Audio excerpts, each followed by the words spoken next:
Hello students, welcome back to my channel Shubham lecturer. Student finally मैं आपके लिए लेकर आ चुका हूं क्लास 12 फिजिक्स का एक महा मैराथन क्लास। लगभग 2 घंटे का ये वीडियो है। अगर आप इस वीडियो को शुरू से लेकर लास्ट तक देख लेते हैं तो आपको 12th फिजिक्स के पेपर में 70 में 70 नंबर लाने से कोई नहीं रोक पाएगा। तो आपको इस वीडियो को शुरू से लेकर लास्ट तक देखना है, क्योंकि इस वीडियो में मैं आपको क्लास 12 फिजिक्स के सभी बहुविकल्पीय प्रश्न और सभी अतिलघुत्तरीय प्रश्नों को एक ही वीडियो में पढ़ाऊंगा। यानी कि जितने भी चैप्टर्स हैं आपके फिजिक्स में, पूरे फिजिक्स के सभी बहुविकल्पीय प्रश्न, यानी कि जितने भी बहुविकल्पीय प्रश्न हैं और जितने भी अतिलघुत्तरीय प्रश्न हैं, उन सभी प्रश्नों को मैं एक ही वीडियो में क्लियर कराऊंगा। अगर आप इस वीडियो को एंड तक देखते हैं तो आपको किसी और वीडियो को देखने की जरूरत नहीं पड़ेगी और ना ही किसी बहुविकल्पीय और अतिलघुत्तरीय प्रश्नों को पढ़ने की जरूरत पड़ेगी। और अगर आप लोग चाहते हैं कि इसी तरह मैं लघु उत्तरीय प्रश्नों का एक महा मैराथन क्लास लाऊं, 1-2 घंटे का पूरे चैप्टर के लघु उत्तरीय प्रश्न एक ही वीडियो में पढ़ाऊं आंसर के साथ, तो इस वीडियो को आपको ज्यादा से ज्यादा लाइक करना है और चैनल पर नए तो चैनल को सब्सक्राइब कर लेना है, ताकि मैं आपके लिए और भी इंपॉर्टेंट वीडियोज बना सकूं और भी महा मैराथन क्लास ला सकूं। तो अगर आप लोग चाहते हैं कि मैं लघु उत्तरीय प्रश्नों पर वीडियो बनाऊं महा मैराथन क्लास, तो आप इस वीडियो को ज्यादा से ज्यादा लाइक करें। लाइक का टारगेट है 10,000 लाइक्स का। अगर आप इस वीडियो को 10,000 लाइक्स तक पहुंचा देते हैं तो अगला वीडियो होगा लघु उत्तरीय महा मैराथन क्लासेज का। तो सबसे पहले देखते हैं कि कौन कौन से चैप्टर्स हैं जिनके क्वेश्चन हम इस वीडियो में पढ़ेंगे। चैप्टर 1 से चैप्टर 14 तक टोटल आपके फिजिक्स में 14 चैप्टर हैं। ठीक है, तो देखिए कौन कौन से चैप्टर हैं। फर्स्ट चैप्टर है वैद्युत आवेश तथा क्षेत्र, इसके क्वेश्चंस को हम पढ़ेंगे। दूसरा है स्थिर विद्युत विभव तथा धारिता।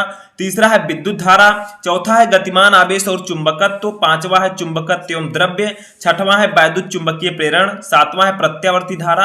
आठवां है वैद्युत चुंबकीय तरंगे।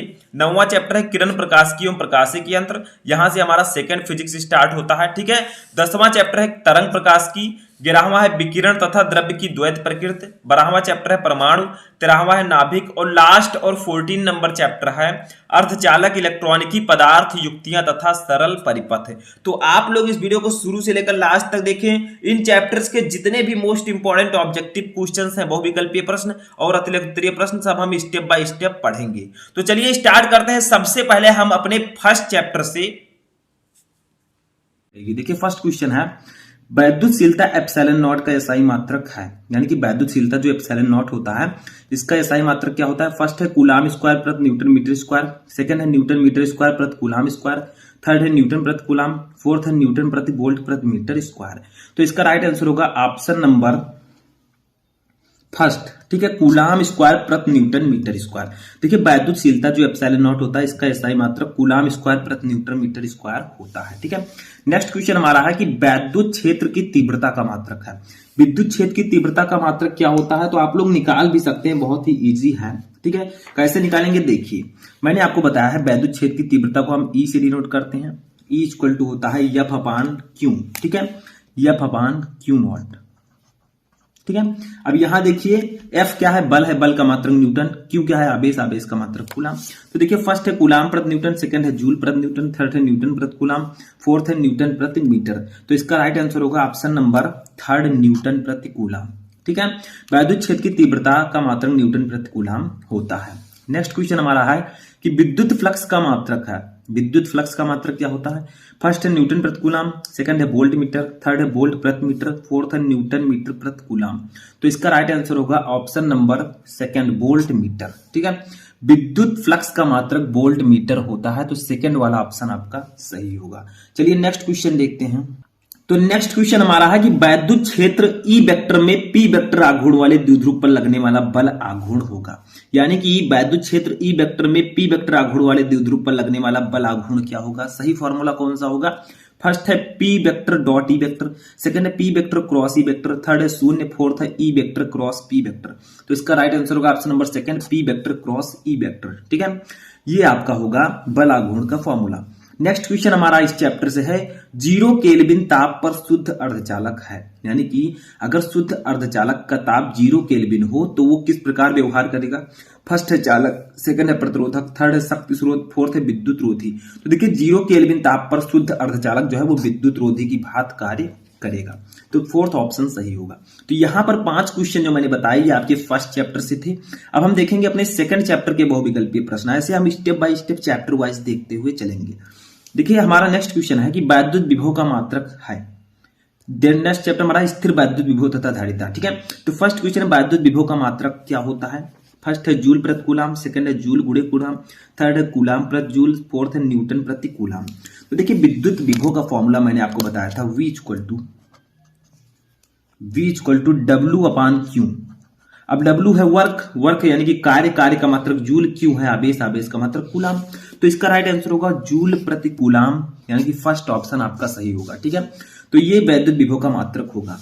नेक्स्ट क्वेश्चन हमारा है कि निम्नलिखित में से धारिता का मात्रक कौन सा है। बताइए इनमें से धारिता का मात्रक कौन सा है। तो धारिता का फॉर्मूला मैं आपको ऑलरेडी बता चुका हूं। धारिता को हम C से डिनोट करते हैं, C equal to Q upon V, जहां Q है आवेश का मात्रक कूलाम, B है विभवांतर का मात्रक वोल्ट।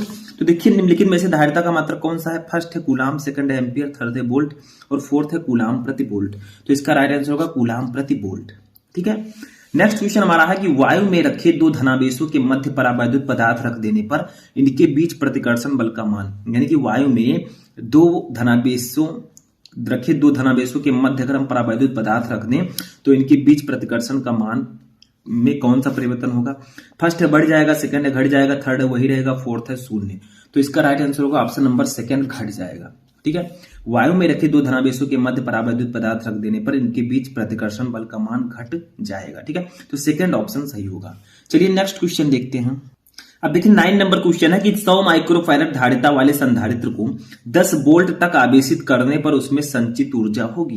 यानी कि 100 माइक्रोफैरड धारिता वाला संधारित्र अगर उसे हम 10 वोल्ट तक आवेशित करें तो उसमें संचित ऊर्जा क्या होगी। फर्स्ट है 5 × 10⁻³ जूल, सेकंड है 0.5 × 10⁻³ जूल, थर्ड है 0.5 जूल, फोर्थ है 5 जूल। तो इसका राइट आंसर होगा ऑप्शन नंबर फर्स्ट, 5 × 10⁻³ जूल। इसको निकालेंगे कैसे। तो देखिए जो संचित ऊर्जा है उसको हम लोग निकालते हैं U equal to 1/2 CV², 1/2 CV²। देखिए C है धारिता 100 माइक्रोफैरड दी गई है और V है विभवांतर 10 वोल्ट। ठीक है, C आप लोग 100 माइक्रोफैरड को 100 × 10⁻⁶ फैरड लिख दीजिएगा और आपका न्यूमेरिकल लग जाएगा। ठीक है, नेक्स्ट क्वेश्चन जो हमारा होगा वो हमारे तीसरे चैप्टर का होगा जिसका नाम है विद्युत धारा। Most important chapter and most important question. देखिए 10 नंबर क्वेश्चन है कि वैद्युत धारा घनत्व J तथा अपवाह वेग VD में क्या संबंध है। फर्स्ट है J equal to NE/VD, second है J equal to NE/VD, third है J equal to VDE/N, fourth है J इक्वल टू NE/VD का स्क्वायर। ठीक है, तो देखिए यहाँ पर N है इलेक्ट्रॉनों की संख्या, E है इलेक्ट्रॉन पर आवेश, VD है अपवाह वेग या अनुगमन वेग, J है धारा घनत्व। तो इसका राइट आंसर होगा option number first, J equal to NE/VD। ये J और VD में संबंध प्रदर्शित करता है ये सूत्र। ठीक है, नेक्स्ट क्वेश्चन हमारा है एक बेलनाकार चालक की प्रतिरोधकता एवं विशिष्ट चालकता का गुणनफल निर्भर करता है। यानी कि एक बेलनाकार चालक है उसकी प्रतिरोधकता और विशिष्ट चालकता का गुणनफल किस पर निर्भर करता है। फर्स्ट है तापक्रम पर, सेकंड है पदार्थ पर, थर्ड है अनुप्रस्थ परिच्छेद क्षेत्रफल पर, फोर्थ है इनमें से कोई नहीं। तो इसका राइट आंसर होगा ऑप्शन नंबर 4, इनमें से कोई नहीं। एक बेलनाकार चालक की प्रतिरोधकता एवं विशिष्ट चालकता जो है वो ना तापक्रम पर डिपेंड करती है, ना पदार्थ पर और ना अनुप्रस्थ परिच्छेद क्षेत्रफल पर, यानी कि इनमें से कोई नहीं। ठीक है, तो 11 का फोर्थ ऑप्शन सही होगा। नेक्स्ट क्वेश्चन हमारा है कि 50 ओम प्रतिरोध के धात्विक तार को खींचकर उसकी लंबाई दोगुनी कर देते हैं, उसका नया प्रतिरोध क्या होगा। तो इस प्रकार के न्यूमेरिकल को हम एक फॉर्मूले के जरिए लगाते हैं। देखिए फार्मूला क्या है कि R' इक्वल टू, मान लीजिए नया प्रतिरोध है तो जितना गुना हम खींच रहे हैं यानी कि N² इंटू जो हमारा प्रतिरोध दिया गया है इतना। ठीक है, तो देखिए N के स्थान पर आपको क्या लिखना है, जितना गुना हम खींच रहे हैं यानी कि 2 गुना हम खींच रहे हैं तो 2 का स्क्वायर इंटू R की वैल्यू है 50। ठीक है, ये कितना हो जाएगा 4, 2 का स्क्वायर होगा 4 × 50। तो हमारा नया प्रतिरोध कितना आ जाएगा बताइए। नया प्रतिरोध आ जाएगा 5 × 4 = 20, 200 ओम। ठीक है, तो यहां पर राइट आंसर क्या होगा ऑप्शन नंबर 4 था आपका सही होगा 200 ओम। तो इस फॉर्मूले की सहायता से आप आसानी से इस प्रकार के न्यूमेरिकल्स को लगा सकते हैं। चलिए नेक्स्ट क्वेश्चन देखते हैं। तो देखिए नेक्स्ट क्वेश्चन जो है हमारे चौथे चैप्टर गतिमान आवेश और चुंबकत्व से है। क्वेश्चन है कि एक चुंबकीय क्षेत्र उत्पन्न किया जा सकता है किसके द्वारा? फर्स्ट है केवल गतिमान आवेश द्वारा, सेकंड है केवल बदलते हुए वैद्युत क्षेत्र द्वारा, थर्ड 1 तथा 2 दोनों के द्वारा, फोर्थ है इनमें से किसी के द्वारा नहीं। तो इसका राइट आंसर होगा ऑप्शन नंबर थर्ड, फर्स्ट तथा सेकंड दोनों के द्वारा। यानी कि एक चुंबकीय क्षेत्र हम केवल गतिमान आवेश के द्वारा भी उत्पन्न कर सकते हैं और बदलते वैद्युत क्षेत्र के द्वारा भी उत्पन्न कर सकते हैं। ठीक है, नेक्स्ट क्वेश्चन हमारा है चुंबकीय क्षेत्र का मात्रक क्या होता है? फर्स्ट है वेबर गुणे मीटर स्क्वायर, सेकंड है वेबर प्रति मीटर स्क्वायर, थर्ड है वेबर, फोर्थ है वेबर प्रति मीटर। तो इसका राइट आंसर होगा ऑप्शन नंबर सेकंड, वेबर प्रति मीटर स्क्वायर। नेक्स्ट क्वेश्चन है 1/√μ0ε0 का मात्रक क्या होता है? तो देखिए 1/√μ0ε0 इक्वल टू होता है, यहां पर मैं थोड़ा सा बता दूं आप लोगों को, देखिए समझिए। देखिए 1/√μ0ε0 इक्वल टू होता है सी है प्रकाश की चाल। ठीक है, सी क्या है? ये है प्रकाश की चाल, प्रकाश की चाल। और प्रकाश की चाल होती कितनी है बताइए? प्रकाश की चाल की वैल्यू कितनी होती है? यहां पर मैं लिख देता हूं 3 × 10⁸ मीटर प्रति सेकंड, मीटर प्रति सेकंड। तो बताइए जब 1/√μ0ε0 इक्वल टू सी है तो जो सी का मात्रक होगा वही 1/√μ0ε0 का मात्रक होगा, यानी कि मीटर प्रति सेकंड। इसका राइट आंसर होगा ऑप्शन नंबर सेकंड सही होगा। समझ में आ गया? नेक्स्ट क्वेश्चन हमारा वही है, हम इसे चाहे 1/√μ0ε0 लिखे, चाहे इस प्रकार से लिखे μ0ε0 की पावर -1/2, सेम चीजें हैं। ठीक है, तो बताइए μ0ε0 की पावर -1/2 का मान कितना होगा? तो अभी मैंने आपको बताया प्रकाश की चाल कितनी होती है, क्योंकि इसकी वैल्यू प्रकाश की चाल के बराबर होती है। तो प्रकाश की चाल होती है 3 × 10⁸ मीटर प्रति सेकंड। तो ये ऑप्शन आपका सही होगा। वैसे ऑप्शन तो बहुत हैं, 3 × 10⁸ सेंटीमीटर प्रति सेकंड। अब बहुत सारे स्टूडेंट जान नहीं पाएंगे, जल्दबाजी में सेंटीमीटर वाला मार देंगे, लेकिन ऐसा आपको नहीं करना है। ठीक है, इसीलिए तो मैं आपका प्रैक्टिस करवाता रहता हूँ। थर्ड है 3 × 10⁹ मीटर प्रति सेकंड, फोर्थ है 3 × 10⁸ किलोमीटर प्रति सेकंड। तो आपको ये ध्यान देना है कि मीटर है, सेंटीमीटर है, किलोमीटर है। वैसे आपको टिक नहीं मारना है, ध्यान से टिक मारना है। ठीक है, नेक्स्ट क्वेश्चन देखते हैं। देखिए नेक्स्ट क्वेश्चन जो हमारा है वो है चुंबकत्व एवं द्रव्य चैप्टर, हमारे 5वें चैप्टर का। क्वेश्चन क्या है कि पृथ्वी के चुंबकीय ध्रुवों पर नति कोण का मान कितना होता है? फर्स्ट है 45 डिग्री, सेकंड है 30 डिग्री, थर्ड है 0, फोर्थ है 90 डिग्री। तो इसका राइट आंसर होगा ऑप्शन नंबर फोर्थ, 90 डिग्री। पृथ्वी के चुंबकीय ध्रुवों पर नति कोण का मान 90 डिग्री होता है। नेक्स्ट क्वेश्चन हमारा है कि चुंबकीय आमोत्तर तथा भौगोलिक आमोत्तर के बीच के कोण को क्या कहते हैं? मैंने आपको बताया था दिक्पात कोण, तो ऑप्शन नंबर सेकंड सही होगा। ठीक है, नेक्स्ट क्वेश्चन है चुंबकीय आघूर्ण का मात्रक क्या है? फर्स्ट है न्यूटन प्रति एम्पीयर मीटर, सेकंड है एम्पीयर मीटर स्क्वायर, थर्ड है वेबर प्रति मीटर स्क्वायर, फोर्थ है हेनरी। तो इसका राइट आंसर होगा option number second, ampere metre square. ये चुंबकीय आघूर्ण का मात्रक होता है। नेक्स्ट क्वेश्चन जो हमारा है हमारे 6 चैप्टर से है वैद्युत चुंबकीय प्रेरण। देखिए क्वेश्चन है कि लेंज का नियम किसके संरक्षण के अनुरूप उत्पन्न होता है? यानी कि लेंज का नियम जो है वो किसके संरक्षण के नियम के अनुरूप उत्पन्न होता है? फर्स्ट है आवेश, सेकंड है संवेग, थर्ड है ऊर्जा, फोर्थ है द्रव्यमान। तो इसका राइट आंसर होगा ऑप्शन नंबर थर्ड, ऊर्जा। लेंज का नियम जो है वो ऊर्जा संरक्षण नियम के अनुरूप उत्पन्न होता है। चलिए नेक्स्ट क्वेश्चन देखते हैं। नेक्स्ट क्वेश्चन हमारा है कि हेनरी प्रति मीटर मात्रक है किसका? फर्स्ट है वैद्युशीलता का, सेकंड है चुंबकशीलता का, थर्ड है परावैद्युतांक का, फोर्थ है स्वाप्रेरकत्व का। तो इसका राइट आंसर होगा ऑप्शन नंबर सेकंड, चुंबकशीलता का। हेनरी प्रति सेकंड जो है वो चुंबकशीलता का मात्रक है। नेक्स्ट क्वेश्चन हमारा L/R की विमा होगी जहां L प्रेरकत्व है तथा R प्रतिरोध है।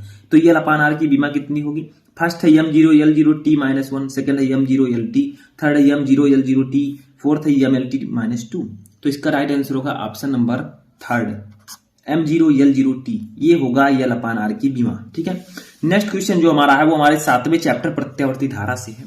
क्वेश्चन है कि प्रेरकत्व का मात्रक क्या है? फर्स्ट है ओम सेकंड, सेकंड है ओम प्रति सेकंड, थर्ड है सेकंड प्रति ओम, फोर्थ है 1 प्रति ओम सेकंड। तो इसका राइट आंसर होगा ऑप्शन नंबर फर्स्ट, ओम सेकंड। प्रेरकत्व का मात्रक ओम सेकंड होगा।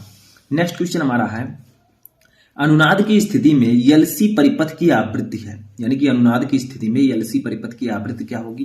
फर्स्ट है 2π√LC, second 1/2π√LC, third 1/2π√1/LC, fourth है 2π√1/LC।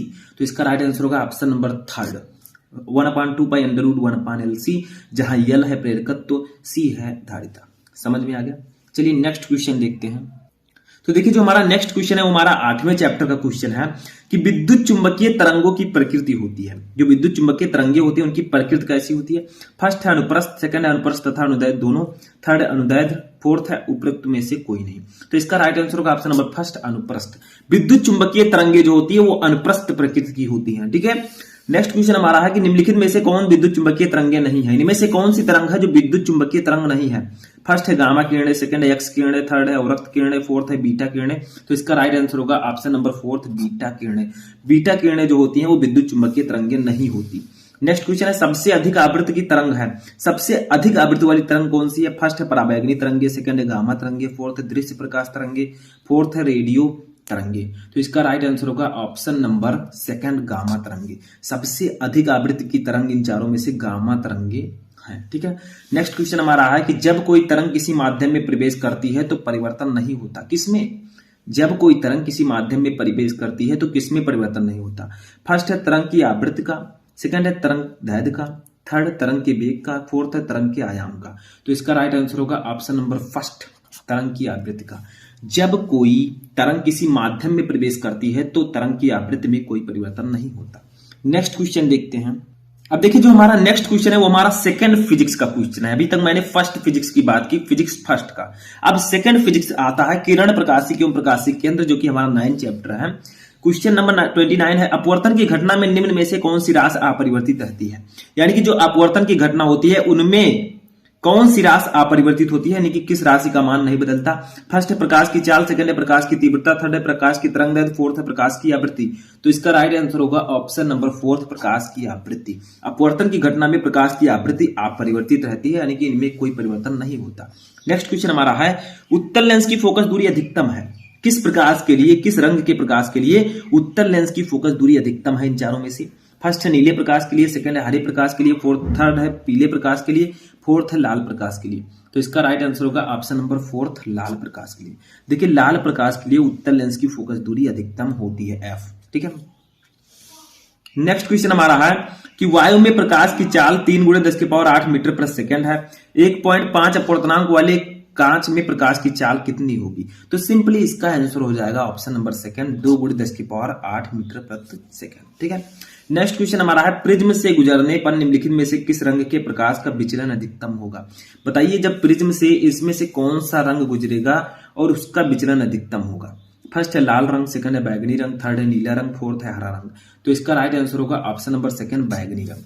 देखिए प्रिज्म से गुजरने पर इन चारों में से बैगनी रंग के प्रकाश का विचलन अधिकतम होगा, सबसे अधिक। ठीक है, नेक्स्ट क्वेश्चन देखते हैं। देखिए नेक्स्ट क्वेश्चन हमारा है कि नेत्र लेंस की प्रकृति होती है। जो हमारे नेत्र का लेंस होता है उसकी प्रकृति कैसी होती है। फर्स्ट है अभिसारी, सेकंड है अपसारी, थर्ड है अपसारी तथा अपसारी दोनों, फोर्थ है इनमें से कोई नहीं। तो इसका राइट आंसर होगा ऑप्शन नंबर फर्स्ट अभिसारी। नेत्र लेंस की प्रकृति जो होती है वो अभिसारी होती है। ठीक है, नेक्स्ट क्वेश्चन देखते हैं। 34 नंबर है सामान्य नेत्र के लिए स्पष्ट दृष्टि की न्यूनतम दूरी कितनी होती है। फर्स्ट है अनंत, सेकंड है 50 सेंटीमीटर, थर्ड है 25 सेंटीमीटर, फोर्थ है 75 सेंटीमीटर। तो इसका राइट आंसर होगा ऑप्शन नंबर थर्ड 25 सेंटीमीटर। सामान्य नेत्र के लिए स्पष्ट दृष्टि की न्यूनतम दूरी 25 सेंटीमीटर होती है।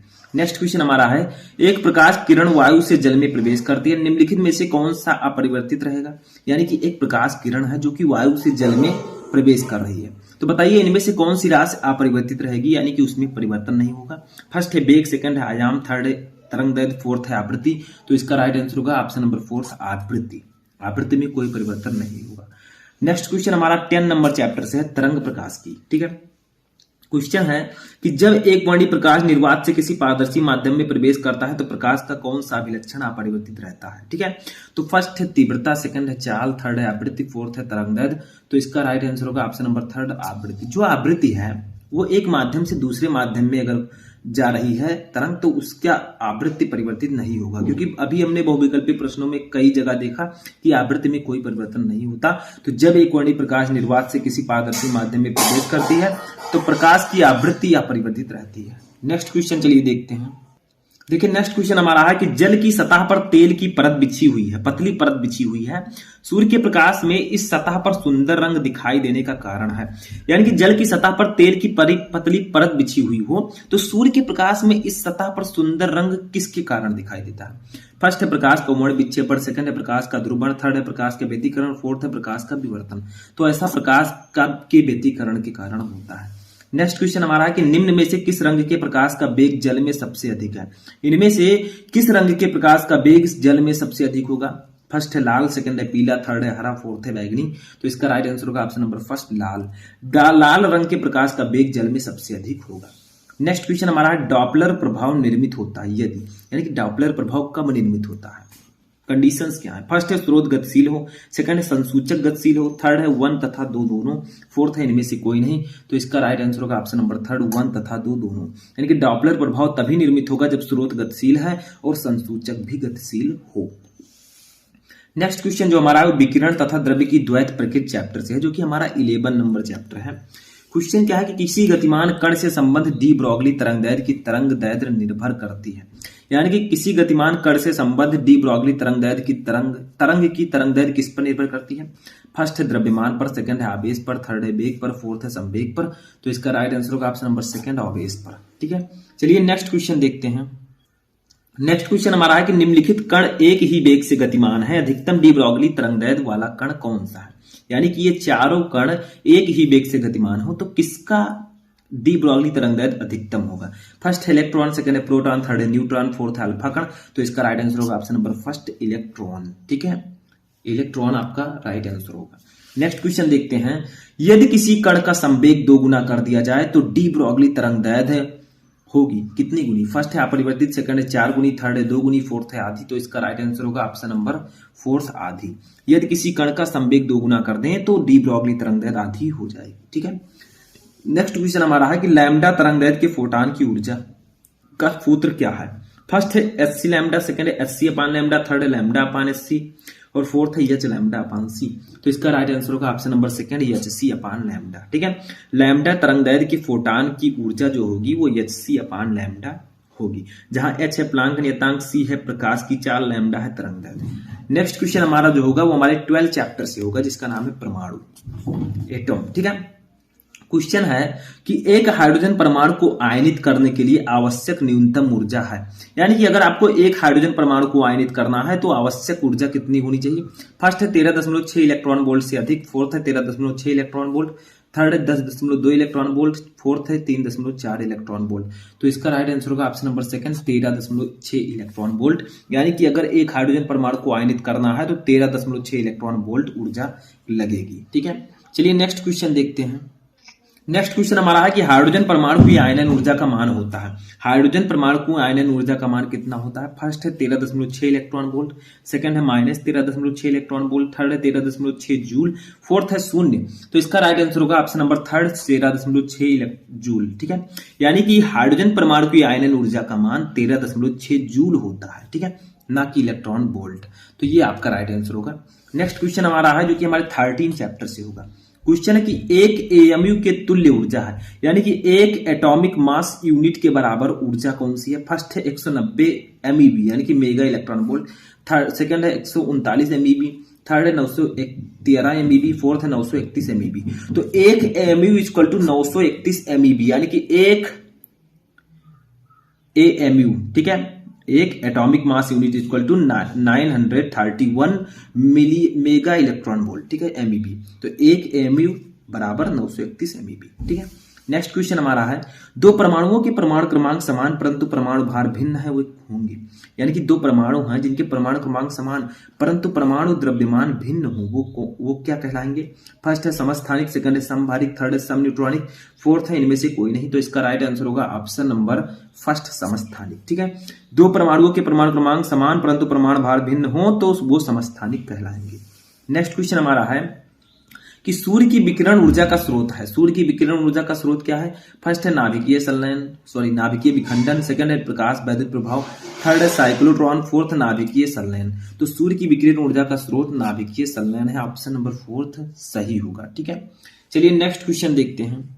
तो देखिए नेक्स्ट क्वेश्चन जो है वो हमारे सबसे लास्ट चैप्टर का क्वेश्चन है, अर्धचालक इलेक्ट्रॉनिकी पदार्थ युक्तियां तथा सरल परिपथ। क्वेश्चन क्या है कि अर्धचालकों में वैद्युत चालन होता है, यानी कि जो अर्धचालक होते हैं सेमी कंडक्टर होते हैं, उनमें विद्युत चालन कैसे होता है, विद्युत धारा का प्रवाह कैसे होता है। फर्स्ट है कोटरों से, सेकंड है कोटरों तथा इलेक्ट्रॉनों से, थर्ड है इलेक्ट्रॉनों से, फोर्थ है ना कोटरों से ना इलेक्ट्रॉनों से। तो इसका राइट आंसर होगा ऑप्शन नंबर थर्ड, इलेक्ट्रॉनों से। अर्धचालकों में वैद्युत चालन अर्ध इलेक्ट्रॉनों के द्वारा होता है, ठीक है, तो थर्ड ऑप्शन सही होगा। नेक्स्ट क्वेश्चन है 0 केल्विन ताप पर शुद्ध अर्धचालक है, ये शायद मैं आपको पहले भी बता चुका हूं, ये है विद्युत रोधी, तो ऑप्शन नंबर फोर्थ सही होगा, ठीक है। लास्ट क्वेश्चन हमारा ये है 51 नंबर, पीएन संधि डायोड के अवक्षय परत में होते हैं, यानी कि पीएन संधि डायोड के जो अवक्षय परत होते हैं उनमें क्या होते हैं। फर्स्ट है केवल कोटर, सेकंड है केवल इलेक्ट्रॉन, थर्ड है इलेक्ट्रॉन तथा कोटर दोनों, फोर्थ है ना इलेक्ट्रॉन और ना कोटर। तो इसका राइट आंसर होगा ऑप्शन नंबर फोर्थ, ना इलेक्ट्रॉन ना कोटर, यानी कि पीएन संधि डायोड के अवक्षय परत में ना इलेक्ट्रॉन होते हैं और ना ही कोटर होते हैं। तो यहां पर मैंने आपको top 51 most important objective question को बताया फिजिक्स के। तो चलिए स्टार्ट करते हैं। तो देखिए हमारा फर्स्ट चैप्टर है वैद्युत आवेश तथा क्षेत्र, ठीक है। सबसे पहले हम इसके इंपॉर्टेंट क्वेश्चन को देखेंगे। तो हमारा फर्स्ट क्वेश्चन है कि एक कूलाम में कितने इलेक्ट्रॉन होते हैं। ये सिंपल सा क्वेश्चन है, क्योंकि आपको पता है कि अतिलघुत्तरीय प्रश्न में छोटे छोटे क्वेश्चंस आते हैं, ठीक है। तो पहले चैप्टर का पहला क्वेश्चन है एक कूलाम में कितने इलेक्ट्रॉन्स होते हैं। तो देखिए यहाँ पर एक फॉर्मूला होता है Q इक्वल टू NE, ठीक है। तो यहाँ पर हमें क्या दिया गया है, हमें आवेश दिया गया है Q, ठीक है। Q कितना दिया गया है, एक कूलाम, ठीक है। उसके बाद में हमें पूछा जा रहा है कि कितने इलेक्ट्रॉन इसमें होते हैं, नंबर ऑफ इलेक्ट्रॉन्स कितने होते हैं, ठीक है, ये हमसे पूछा जा रहा है। और हमें ये भी पता है कि एक इलेक्ट्रॉन पर आवेश यानी कि E इक्वल टू होता है 1.6 गुणे 10 की पावर -19 कूलाम। हो सकता है आपको ये क्वेश्चन पता हो, लेकिन अगर आपको पता है तब भी आपको इस वीडियो को देखना है, क्योंकि अगर आप ये मात्र 20 से 25 मिनट का वीडियो देख लेते हैं तो आपके बोर्ड एग्जाम में इन्हीं में से क्वेश्चंस आने वाले हैं, ठीक है। तो देखिए यहाँ पर हमें ई की वैल्यू पता है, एक इलेक्ट्रॉन पर 1.6 गुणे 10 की पावर -19 कूलाम आवेश होता है, ठीक है। अब यहाँ पर एक फॉर्मूला होता है Q इक्वल टू, यानी कि आवेश Q इक्वल टू NE, ठीक है, Q इक्वल टू NE। अब हमें यहाँ पर N निकालना है, तो N इक्वल टू हम लिख देंगे Q upon E, N equal to Q upon E। अब देखिए Q के स्थान पर हम क्या लिखेंगे, एक कूलाम, तो एक लिख देंगे। E के स्थान पर लिखेंगे 1.6 गुणे 10 की पावर -19, ठीक है। तो इसके स्थान पर हमने लिख दिया 1.6 गुणे 10 की पावर -19, ठीक है। अब देखिए जब 1.6 का हम 1 से भाग देंगे, ठीक है, यानी कि जब हम 1 को 1.6 से भाग देंगे तो ये हमारा आ जाएगा 0.625, ठीक है। अब ये 10 की पावर -19 है, नीचे ऊपर जाएगा तो प्लस में हो जाएगा, यानी कि 10 की पावर 19, ठीक है। इतना समझ में आ रहा है। देखिए क्या करना है, जब आप 1 को 1.6 से भाग देंगे तो ऊपर आएगा 0.625, ठीक है, इतना आएगा। समझ में आ गया। तो यहाँ पर हम n लिखते चलते हैं, क्योंकि हम n निकाले हैं नंबर ऑफ इलेक्ट्रॉन्स, ठीक है। तो n इक्वल टू हो जाएगा, देखिए ये दशमलव हम क्या करेंगे 6 और 2 के बीच ले आएंगे, तो 6.25 ये हो जाएगा, लेकिन 10 की पावर 19 में से 1 घट जाएगा, तो ये बचेगा 10 की पावर 18। क्यों? क्योंकि 10 की पावर -1 से गुणा करेंगे तो 19 में से 1 जाएगा, तो 18 बचेगा, ठीक है। तो इतने इलेक्ट्रॉन जो हैं, इलेक्ट्रॉनों की संख्या इतनी आएगी, इतने इलेक्ट्रॉन होंगे एक कूलाम आवेश में, ठीक है।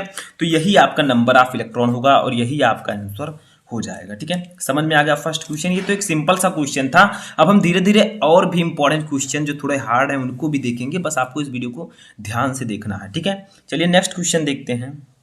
देखिए नेक्स्ट क्वेश्चन हमारा है कि इलेक्ट्रॉन वोल्ट की परिभाषा दीजिए तथा इसका संख्यात्मक मान जूल में व्यक्त कीजिए। यानी कि इलेक्ट्रॉन वोल्ट क्या होता है, आपको डेफिनेशन देना है और इसकी वैल्यू जूल में लिखनी है। तो देखिए इलेक्ट्रॉन वोल्ट होता क्या है, एक इलेक्ट्रॉन वोल्ट वह ऊर्जा है जो किसी इलेक्ट्रॉन से 1 वोल्ट विभवांतर द्वारा त्वरित होने पर अर्जित होती है।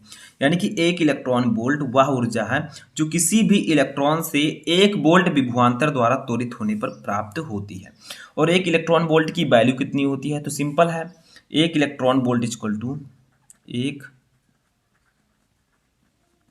इलेक्ट्रॉन वोल्ट इक्वल टू 1.6 गुणे 10 की पावर -19 कूलाम। ठीक है, तो 1 इलेक्ट्रॉन वोल्ट इक्वल टू 1.6 गुणे 10 के पावर माइनस 19 कूलाम। ठीक है, इतना ही आपका आंसर हो जाएगा। सॉरी, यहाँ पर जूल लिख दीजिए क्योंकि जूल में आपसे पूछा गया है। ठीक है, तो यहाँ पर आपको लिख देना है जूल। तो 1 इलेक्ट्रॉन वोल्ट इक्वल टू 1.6 गुणे 10 के पावर माइनस 19 जूल होता है। ठीक है, समझ में आ गया।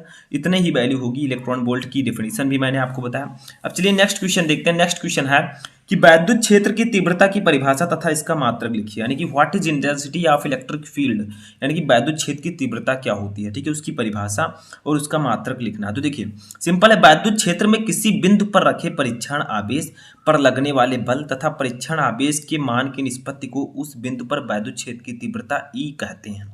यानी कि वैद्युत क्षेत्र में किसी बिंदु पर रखे परीक्षण आवेश, यानी कि वैद्युत क्षेत्र में एक परीक्षण आवेश रखा हुआ है। ठीक है, तो उस परीक्षण आवेश पर लगने वाले बल और उस परीक्षण आवेश के अनुपात को हम वैद्युत क्षेत्र की तीव्रता कहते हैं। ठीक है, इसका फॉर्मूला होगा ई वेक्टर इक्वल टू,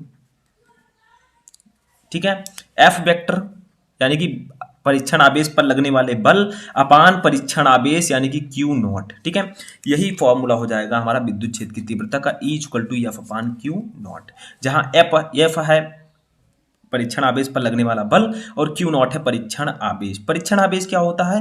ये बहुत सूक्ष्म आवेश होता है जिसका यूज हम परीक्षण में करते हैं। ठीक है, अब इसका मात्रक क्या होगा? सिंपल है, मात्रक आप लोग निकाल सकते हैं। बताइए इसका मात्रक क्या होगा। देखिए एफ क्या है? बल है, बल का मात्रक न्यूटन। ठीक है, प्रति क्यों क्या है? आवेश, आवेश का मात्रक कूलाम। ठीक है, आवेश का मात्रक कूलाम। ठीक है, तो इसका मात्रक हो जाएगा न्यूटन प्रति कूलाम। ठीक है, तो E equal to F upon Q naught, इसका मात्रक होगा विद्युत क्षेत्र की तीव्रता का न्यूटन प्रति कूलाम। तो ये आपका सही आंसर होगा। अब समझ में आ गया आपको विद्युत क्षेत्र की तीव्रता के बारे में। चलिए नेक्स्ट क्वेश्चन देखते हैं। तो देखिए नेक्स्ट क्वेश्चन हमारा है जो कि इसी चैप्टर का है। अभी हम पहला चैप्टर ही पढ़ रहे हैं, वैद्युत आवेश तथा क्षेत्र। ठीक है, आपको ध्यान से देखना है, वीडियो को लाइक करते हुए चलना, ताकि मैं आपके लिए और भी इंपॉर्टेंट वीडियो बना सकूं, क्योंकि बहुत बड़ा वीडियो मैंने लिखा है ताकि आप लोग की तैयारी अच्छे से हो सके सिर्फ एक वीडियो के जरिए। देखिए चौथा क्वेश्चन है, एक माइक्रो कूलाम के दो बराबर एवं विपरीत प्रकार के आवेश 2 मिलीमीटर दूर रखे हैं। इस विद्युत द्विध्रुव का द्विध्रुव आघूर्ण ज्ञात कीजिए, यानी कि आपको पी निकालना है। ठीक है, यानी कि एक माइक्रो कूलाम के दो बराबर और विपरीत प्रकार के आवेश 2 मिलीमीटर दूरी पर रखे हैं। ठीक है, आपको विद्युत द्विध्रुव आघूर्ण निकालना है। तो सबसे पहले हमें आवेश दिया गया है क्यू। ठीक है, दिया है क्यू, यानी कि आवेश equal to 1 micro coulomb. 1 micro coulomb, इसको हम लोग कूलाम में बदलेंगे तो 1 गुणे 10 की पावर माइनस 6 हो जाएगा। ठीक है, कूलाम में हम कन्वर्ट करेंगे तो क्यू इक्वल टू ये हो जाएगा आपका 10 के पावर माइनस 6 कूलाम। ठीक है, 10 के पावर माइनस 6 कूलाम। समझ में आ गया? ये अभी हमने कूलाम लिखा। देखिए 2 मिलीमीटर दूरी पर रखे हैं, यानी कि इन दोनों के बीच की दूरी जो है उसको हम लोग एल से डिनोट करेंगे। एल इक्वल टू है 2 मिमी। ठीक है, 2 मिलीमीटर। ठीक है, अब इसको हम पहले मीटर में कन्वर्ट करते हैं तो एल इक्वल टू हो जाएगा 2 मिलीमीटर को मीटर में कन्वर्ट करेंगे तो क्या होगा? 2 को 1000 से भाग देना होगा। जब आप 1000 को ऊपर लाएंगे तो ये हो जाएगा 10 की पावर माइनस 3, क्योंकि 1000 को नीचे जब आप प्लस 10 की पावर 3 लिखेंगे ऊपर आएगा माइनस 3। ठीक है, तो एल इक्वल टू 2 गुणे 10 की पावर माइनस 3 मीटर। ठीक है, इतना आ गया। हमें निकालना है द्विध्रुव आघूर्ण, विद्युत द्विध्रुव आघूर्ण, इसको हम लोग डिनोट करते हैं पी से। ठीक है, पी इक्वल टू हमें यहाँ पर निकालना है। तो देखिए एक फॉर्मूला होता है विद्युत द्विध्रुव आघूर्ण का, विद्युत द्विध्रुव आघूर्ण। ठीक है, इसको हम लोग डिनोट करते हैं पी से, सॉरी आघूर्ण। ठीक है, इसको हम लोग किससे डिनोट करते हैं? पी से। पी इक्वल टू एक फॉर्मूला होता है Q into 2L, Q into 2L। ठीक है, अब यहाँ पर हम वैल्यू रख देंगे तो पी इक्वल टू क्यू की वैल्यू देखिए ऊपर क्या है? 10 की पावर माइनस 6। ऊपर देखिए ये 10 की पावर माइनस 6। ठीक है, तो हम लिखेंगे 10 की power minus 6 into 2 into L की वैल्यू है 2 गुणे 10 की पावर माइनस 3। ऊपर देखिए ये। ठीक है, तो इतना आपको समझ में आ गया। चलिए आगे देखते हैं। तो हमारा ये हो जाएगा पी इक्वल टू 2 और 2 का भाग गुणा हो जाएगा तो 4 गुणे 10 की पावर माइनस 6 है या माइनस 3 है, तो माइनस 6 और माइनस 3 यानी कि माइनस माइनस प्लस 6 3 9, तो 4 गुणे 10 की पावर माइनस 9। इसका मात्रक क्या होगा? Coulomb metre, coulomb metre. ठीक है, ये इसका मात्रक हो जाएगा और यही आपका आंसर हो जाएगा। यही आपका आंसर हो जाएगा। देखिए यहाँ पर मैंने आपको बताया है कि जो P equal to Q into 2L होता है, यहाँ Q है आवेश, आवेश का मात्रक कूलाम, L है दूरी, दूरी का मात्रक मीटर, तो कूलाम मीटर इसका मात्रक हो जाएगा। समझ में आ गया। चलिए हम नेक्स्ट क्वेश्चन देखते हैं। अब देखिए हमारा नेक्स्ट क्वेश्चन है स्थिर वैद्युत विभव तथा धारिता। ठीक है, नेक्स्ट चैप्टर से हमारा 5वां क्वेश्चन होगा, दूसरे चैप्टर से, जिसका नाम है स्थिर वैद्युत विभव तथा धारिता। तो देखिए 5वां क्वेश्चन हमारा है वैद्युत विभव की परिभाषा दीजिए तथा इसकी बीमा लिखिए। यानी कि विद्युत विभव क्या होता है उसका आपको डेफिनेशन देना है और उसकी बीमा लिखनी है। तो देखिए यहाँ पर मैंने डेफिनेशन लिखा है वैद्युत विभव का। क्या होता है, वैद्युत क्षेत्र में किसी बिंदु पर वैद्युत विभव V परीक्षण आवेश प्लस Q नॉट को अनंत से उस बिंदु तक लाने में किए गए कार्य W तथा परीक्षण आवेश के मान की निष्पत्ति के बराबर होता है। यानी कि जो विभव होता है वो किसी परीक्षण आवेश को अनंत से किसी बिंदु तक लाने में किए गए कार्य W और उस परीक्षण आवेश के अनुपात के बराबर होता है। ठीक है, यानी कि सिंपली आप समझ सकते हैं कि यहाँ पर विभव इक्वल टू हो जाएगा वैद्युत विभव। ठीक है, वैद्युत विभव V इक्वल टू क्या होगा बताइए। V इक्वल टू, देखिए किसी परीक्षण आवेश को अनंत से उस बिंदु तक लाने में किया गया कार्य W अपान उस परीक्षण आवेश Q नॉट, बस यही फॉर्मूला हो जाएगा। इन दोनों के अनुपात को हम वैद्युत विभव कहते हैं। तो V equal to W upon Q naught. ठीक है, इतना समझ में आ गया। अब इसका हम लोग मात्रक देखते हैं। मात्रक तो सिंपल है, आप लोग बता सकते हैं मात्रक क्या होगा। तो मात्रक सबसे पहले देखते हैं, मात्रक क्या होगा। W है कार्य, कार्य का मात्रक जूल प्रति, Q है आवेश, आवेश का मात्रक कूलाम, तो इसका मात्रक हो जाएगा जूल प्रति कूलाम। ठीक है, बीमा क्या होगी, तो बीमा भी मैं यहाँ पर लिख देता हूँ, आप लोग बीमा निकाल सकते हैं आसानी से। तो बीमा इसकी हो जाएगी mL2 T के पावर -3 A के पावर -1, ये आपकी बीमा हो जाएगी विद्युत विभव का। ठीक है, mL2 T के पावर -3 A के पावर -1, समझ में आ गया। तो ये वैद्युत विभव की परिभाषा, सूत्र, मात्रक और बीमा सब कुछ मैंने आपको बता दिया। नेक्स्ट क्वेश्चन हमारा है, एक एमईबी को जूल में व्यक्त कीजिए। यानी कि जो 1 मेगा इलेक्ट्रॉन वोल्ट होता है इसको आपको जूल में व्यक्त करना है। ठीक है, तो इसको सिंपली आप लोग व्यक्त कर सकते हैं, 1 MeV इक्वल टू होगा 10 के पावर 6 इलेक्ट्रॉन वोल्ट। ठीक है, ये ईबी में व्यक्त हो चुका है। ठीक है, अगर आप लोग इसे जूल में व्यक्त करना चाहते हैं, क्योंकि जूल में बताया जा रहा है, ठीक है, तो आप लोग क्या कीजिए, मैंने आपको बताया था 1 इलेक्ट्रॉन वोल्ट की वैल्यू होती है 1.6 × 10 की पावर -19, लिख सकते हैं साइड में, चूंकि 1 इलेक्ट्रॉन वोल्ट इक्वल टू 1.6 × 10 की पावर -19 जूल। ठीक है, तो हम क्या करेंगे, वी के इलेक्ट्रॉन वोल्ट के स्थान पर ये वैल्यू रख देंगे, तो 10 की पावर 6 इंटू 1.6 गुणे 10 के पावर -19। ठीक है, इतना गुणा हो जाएगा। अब आपका ये किस में बदल जाएगा, 1 MeV इक्वल टू 1 MeV। ठीक है, इक्वल टू ये हो जाएगा 1.6 गुणे 10 की पावर -19 है, ये +6 है, 19 में से 6 चला जाएगा, 10 की पावर -13 जूल। ठीक है, इतना आपका आंसर आ जाएगा। यानी कि 1 MeV इक्वल टू 1.6 गुणे 10 की पावर -13 जूल। ठीक है, बस इतना आंसर आ गया। चलिए नेक्स्ट क्वेश्चन देखते हैं। देखिए नेक्स्ट क्वेश्चन हमारा है, दो बिंदुओं के बीच विभवांतर 50 वोल्ट है। एक बिंदु से दूसरे बिंदु तक 2 × 10 की पावर -5 कूलाम आवेश ले जाने पर कितना कार्य करना पड़ेगा। तो अभी मैंने आपको बताया था विद्युत विभव का formula B equal to W upon Q naught, वही फॉर्मूला यहाँ पर आपको अप्लाई करना है। देखिए हमें विभवांतर दिया गया है V, कितना दिया गया है 50 वोल्ट, तो हम लोग लिख देंगे 50 वोल्ट। उसके बाद में हमें दिया गया है 2 × 10 की पावर -5 कूलाम आवेश, Q दिया गया है हमें 2 × 10 की पावर -5 कूलाम। ठीक है, ये हमें इतना दिया गया है। हमें निकालना क्या है, हमें कार्य निकालना है, व्हाट इज द वर्क, तो ये हमें निकालना है। तो मैंने आपको एक फॉर्मूला बताया था, V equal to W upon Q naught. ठीक है, V equal to W upon Q। ठीक है, ये फॉर्मूला मैंने आपको बताया था, याद रखिएगा, इसको हाईलाइट कर देता हूँ।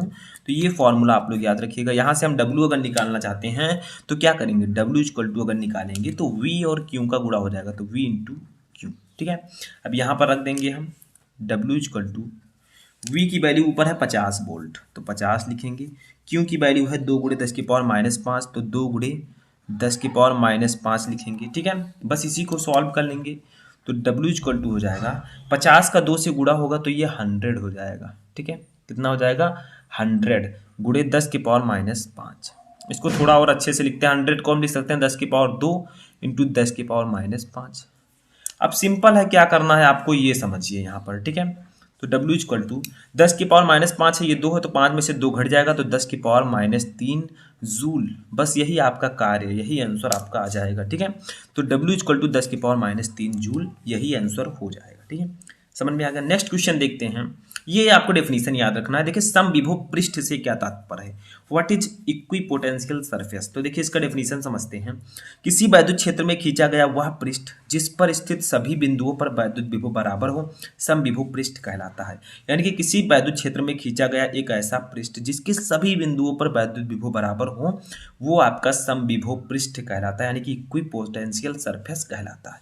सिंपल है, नाम से ही पता चल रहा है, समविभव पृष्ठ यानी कि जिसके पृष्ठ पर विभव समान हो सभी बिंदुओं पर, ठीक है। समझ में आ गया। चलिए नेक्स्ट क्वेश्चन देखते हैं।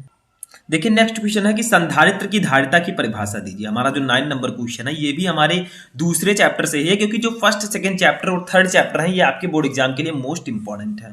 तो देखिए संधारित्र की धारिता की परिभाषा क्या होगी। किसी संधारित्र की धारिता उसकी एक प्लेट को दिए गए आवेश तथा दोनों प्लेटों के बीच उत्पन्न विभवांतर के अनुपात के बराबर होती है। यानी कि किसी संधारित्र की धारिता जो होती है उसको उसके एक प्लेट को दिए गए आवेश और दोनों प्लेटों के बीच उत्पन्न विभवांतर के बराबर होती है, अनुपात के बराबर, ठीक है। यानी कि आवेश बटा विभवांतर, ठीक है, वही होगी संधारित्र की धारिता। तो यहाँ पर फॉर्मूला क्या होगा समझिए। संधारित्र की धारिता का, संधारित्र की धारिता,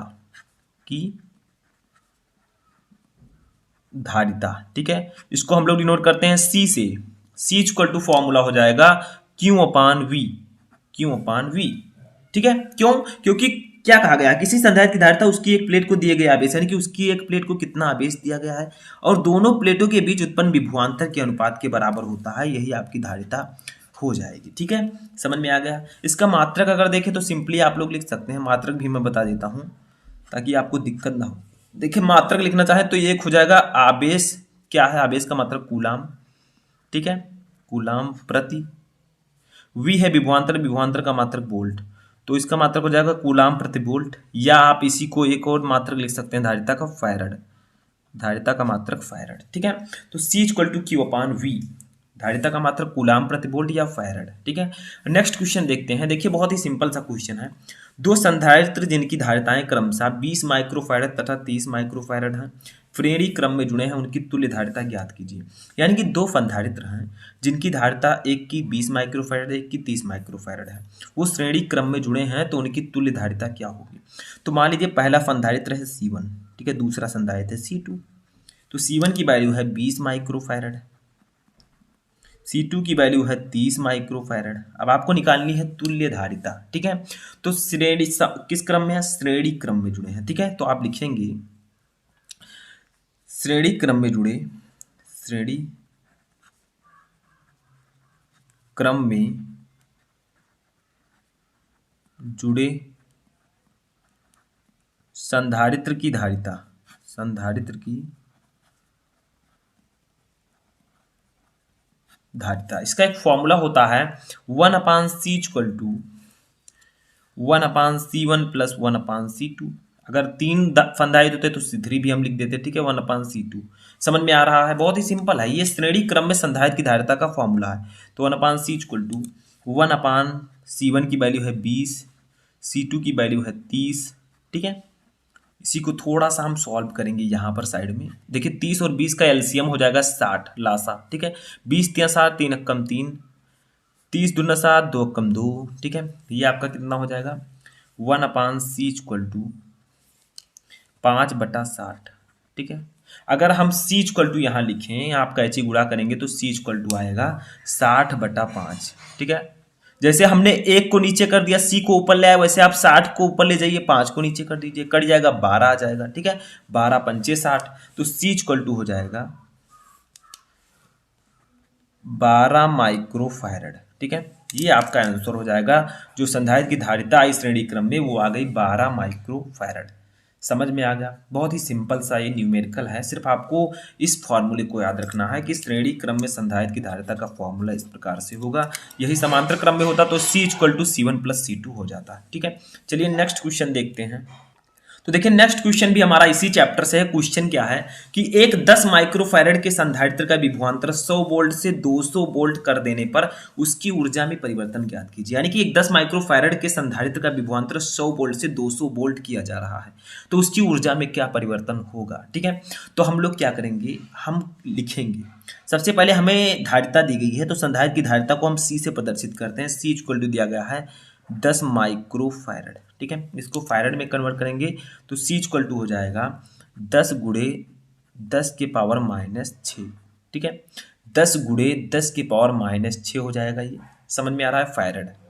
इतना समझ में आया। अब हमें दिया गया है विभवांतर दिया गया है। ठीक है, क्या दिया गया है, विभवांतर। देखिए 100 वोल्ट से 200 वोल्ट किया जा रहा है, तो मान ली पहला विभवांतर क्या है, स्टार्टिंग का V1 इक्वल टू है 100 वोल्ट। ठीक है, 100 वोल्ट। अब 100 वोल्ट से 200 वोल्ट किया जा रहा है, तो V2 हो जाएगा।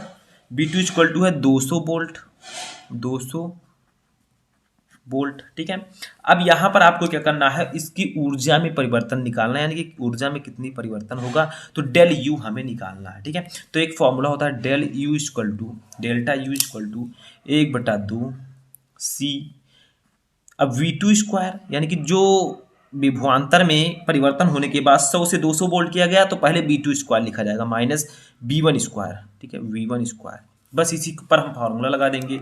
ये फार्मूला आप लोग याद रखिएगा। ठीक है, अब देखिए हम लिखेंगे डेल यू इक्वल टू 1/2 सी की वैल्यू देखिए कितना है, ऊपर मैंने अभी आपको बताया 10 गुणे 10 की पावर -6, तो लिखेंगे 10 गुणे 10 की पावर -6, ब्रेकेट में लिखेंगे V2 स्क्वायर, यानी कि 200 का स्क्वायर, 200 का स्क्वायर।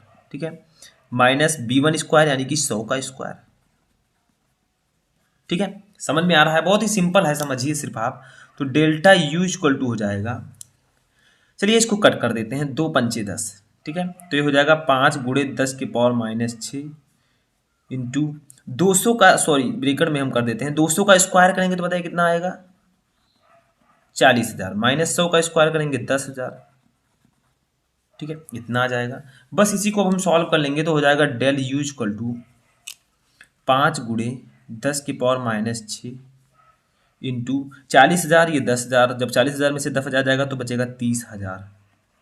ठीक है, अब इसको सॉल्व करते हैं, तो हो जाएगा डेल्टा यू इक्वल टू 5 गुणे 10 के पावर -6 इंटू, इसको हम लिख सकते हैं 3 गुणे 10 की पावर 4, 3 गुणे 10 की पावर 4। देखिए 4 जीरो है, 4 देख सकते हैं। ठीक है, तो हमारा हो जाएगा डेल्टा यू इक्वल टू 5 का 3 से गुणा होगा 15 हो जाएगा, गुणे 10 की पावर -6 है, ये 4 है, तो 6 में से 4 चला जाएगा, तो 10 की पावर -2 यहाँ पर बचेगा। ठीक है, तो आप इतना भी आंसर लिख सकते हैं। ठीक है, इतना आप लोग आंसर लिख सकते हैं जूल, लेकिन थोड़ा सा और सॉल्व कर लेंगे तो और अच्छा रहेगा। तो हो जाएगा डेल यू इक्वल टू, देखिए 15/10 की पावर 2 है, इसको अगर हम नीचे ले जाएं तो ऊपर माइनस में है, नीचे प्लस में हो जाएगा, तो 10 की पावर 2 को हम लिख सकते हैं, चलिए लिख दीजिए 10 की पावर 2, इसको अब हम लिख सकते हैं 15/10 की पावर 2, यानी कि 10 का स्क्वायर 100 हो जाएगा। ठीक है, इसको भाग देंगे जब हम, तो हमारा डेल यू इक्वल टू आएगा 0.15। ठीक है, जूल। तो ये हमारा स्थितिज ऊर्जा आ जाएगी, यानी कि ऊर्जा में परिवर्तन आ जाएगा 0.15 जूल, यही हमारा आंसर हो जाएगा। ठीक है, समझ में आया न्यूमेरिकल। चलिए नेक्स्ट क्वेश्चन देखते हैं अपने नेक्स्ट चैप्टर से। तो देखिए जो हमारा 12 नंबर क्वेश्चन है, ये हमारे तीसरे चैप्टर वैद्युत धारा का है। क्वेश्चन क्या है कि तांबे के एक तार जिसकी अनुप्रस्थ काट 2 गुणे 10 की पावर -6 मीटर स्क्वायर है में 3.2 एम्पियर धारा प्रवाहित हो रही है। तार में प्रवाहित धारा घनत्व का मान ज्ञात कीजिए। यानी कि एक तार है जिसका क्षेत्रफल 2 गुणे 10 के पावर -6 मीटर स्क्वायर है, इसमें 3.2 एम्पियर धारा प्रवाहित हो रही है, तार में प्रवाहित धारा घनत्व आप निकालिए। तो बहुत ही सिंपल है। ठीक है, इसको समझना है सिर्फ आपको। यहाँ पर हमें दिया गया है, सबसे पहले ए दिया गया है क्षेत्रफल। देखिए अनुप्रस्थ काट क्षेत्रफल ए, ये हमें दिया गया है 2 गुणे 10 की पावर -6 मीटर स्क्वायर। ठीक है, उसके बाद में हमें क्या दिया गया है, धारा दी गई है I 2 एम्पियर। ठीक है, धारा को हम I से डिनोट करते हैं, ये हमें दिया गया है 2 एम्पियर, सॉरी ये हमें कितना दिया गया है, देखिए 3.2 एम्पियर, 3.2 एम्पियर। ठीक है, हमें निकालना क्या, हमें निकालना है धारा घनत्व J। धारा घनत्व को हम J से डिनोट करते हैं, ये हमें निकालना है।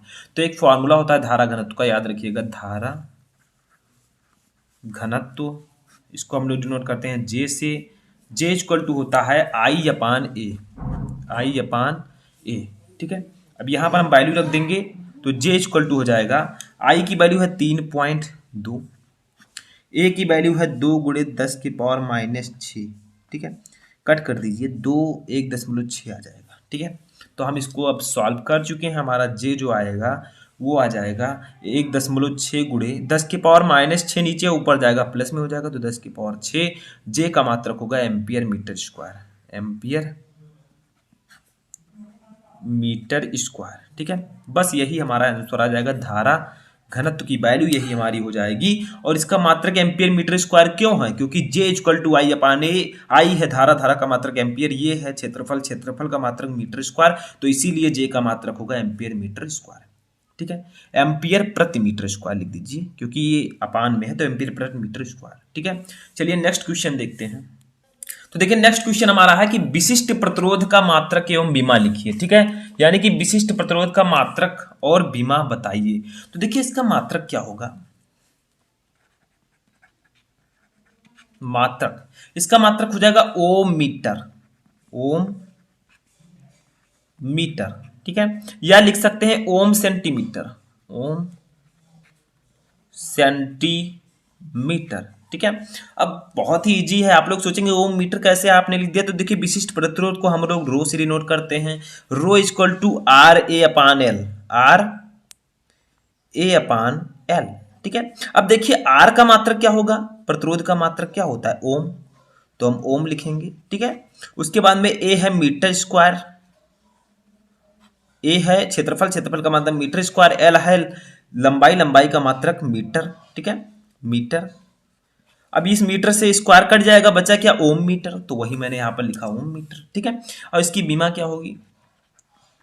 इसकी बीमा हो जाएगी, इसकी बीमा हम लिखते हैं ML3 T⁻⁻3 A⁻⁻2, ये बीमा हो जाएगी विशिष्ट प्रतिरोध का। समझ में आ गया? चलिए नेक्स्ट क्वेश्चन देखते हैं।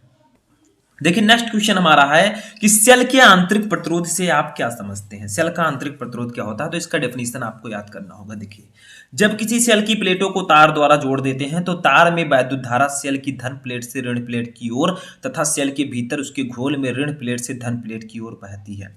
इस प्रकार सेल की दोनों प्लेटों के बीच सेल के भीतर वैद्युत धारा के प्रवाह में घोल द्वारा उत्पन्न अवरोध को सेल का आंतरिक प्रतिरोध कहते हैं। यानी कि जब सेल की प्लेटों को हम तार द्वारा जोड़ देते हैं तो तार में वैद्युत धारा सेल की धन प्लेट से ऋण प्लेट की ओर बहती है, और सेल के भीतर यानी कि सेल के अंदर जो विद्युत अपघट्य होता है उसमें ऋण प्लेट से धन प्लेट की ओर धारा बहती है।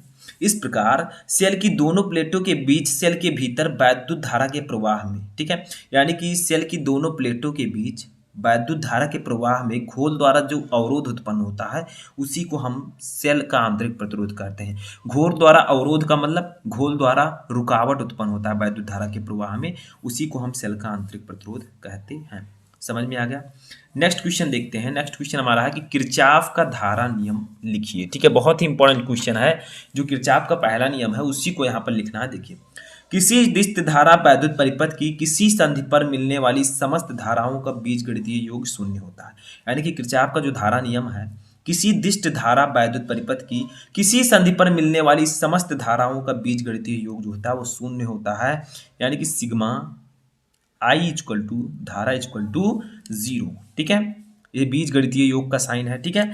तो बीजगणितीय योग जो होगा वो शून्य होगा किसी भी संधि पर मिलने वाली, यही होता है किरचॉफ का पहला नियम।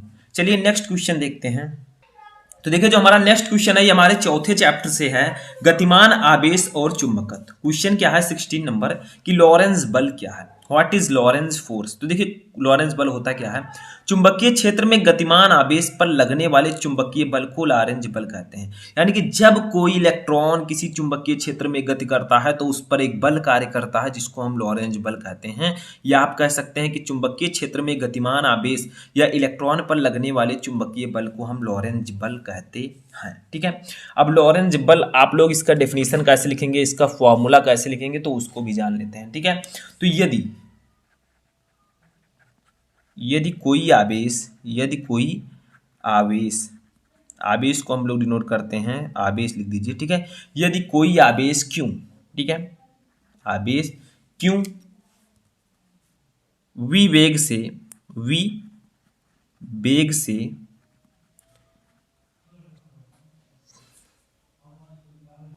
v वेग से चुंबकीय क्षेत्र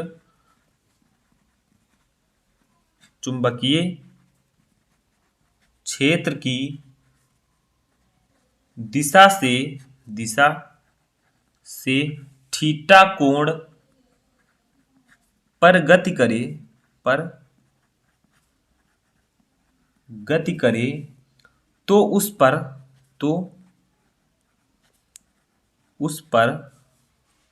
कार्य करने वाला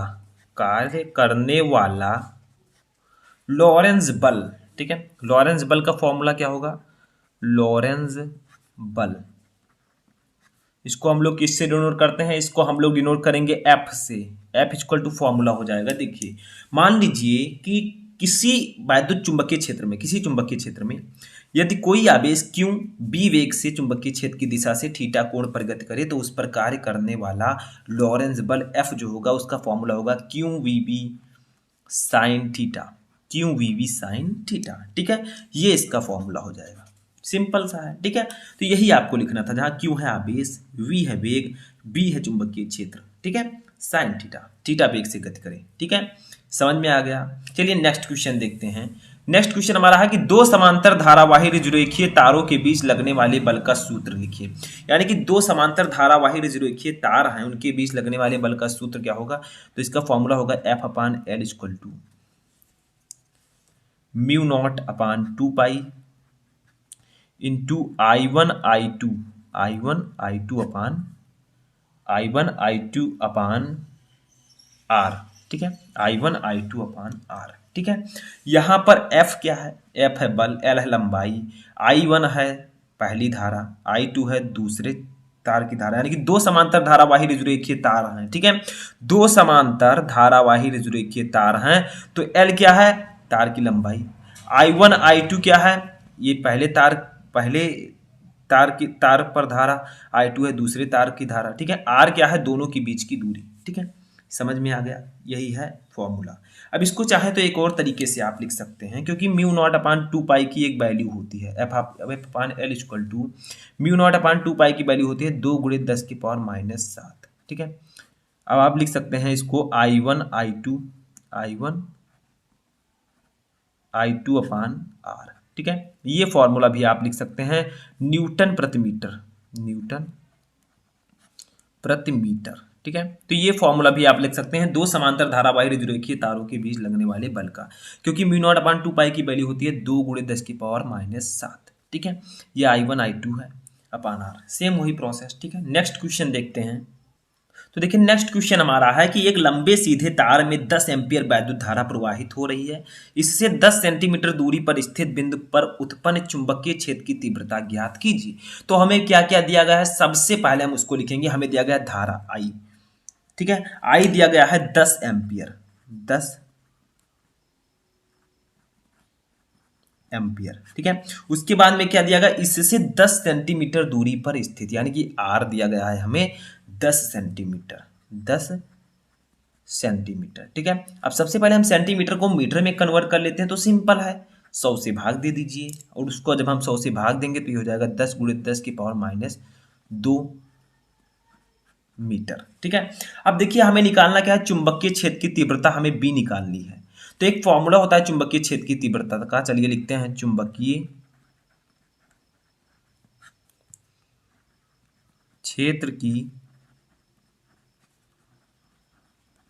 तीव्रता, ठीक है। इसको हम लोग डिनोट करते हैं B से। B इक्वल टू फॉर्मूला होता है mu not upon 4 pi I upon R, ठीक है। ये फॉर्मूला होता है चुंबकीय क्षेत्र की तीव्रता का। अब यहाँ पर हम लिखेंगे B equal to mu not upon 4 pi की वैल्यू होती है 10⁻⁷, ठीक है, इंटू I की वैल्यू हमें ऊपर दी गई है 10 एम्पियर, ठीक है।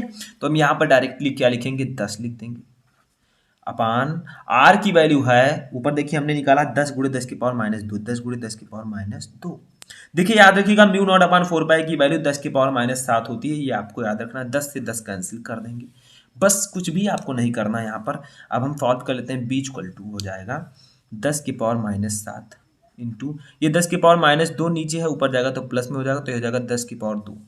अब देखिए -7 है और 2 है प्लस में, तो 7 में से 2 घट जाएगा तो बचेगा 10 की पावर -5 टेस्ला। ठीक है, चुंबकीय क्षेत्र की तीव्रता का मात्रक टेस्ला।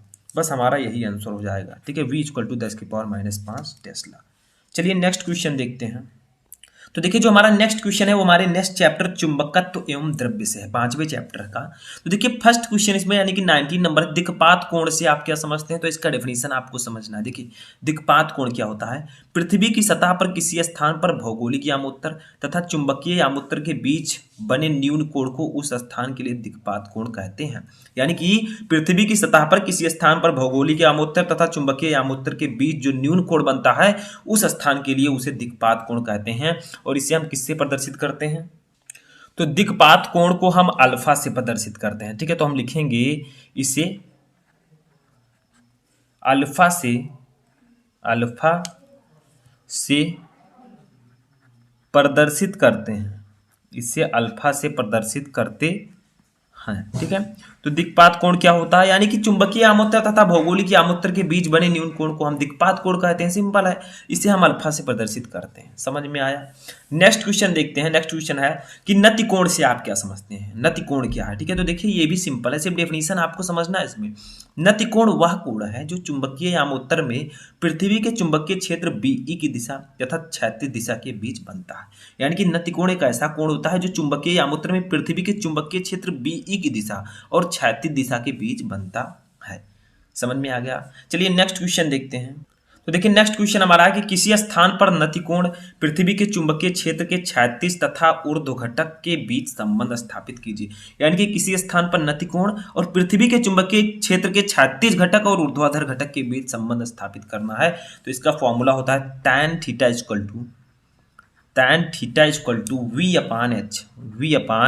v/h। ठीक है, ये फॉर्मूला होता है।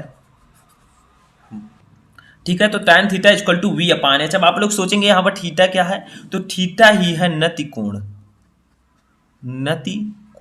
ठीक है, अब आप लोग सोचेंगे v क्या है, v है, b आपका क्या है यहाँ पर, तो v है ऊर्ध्व घटक। ठीक है, ऊर्ध्व घटक या आप लोग कह सकते हैं ऊर्ध्वाधर घटक। अब यहाँ पर एक चीज और याद रखिए, h क्या है, h साइड में लिख देता हूं, h है क्षैतिज घटक,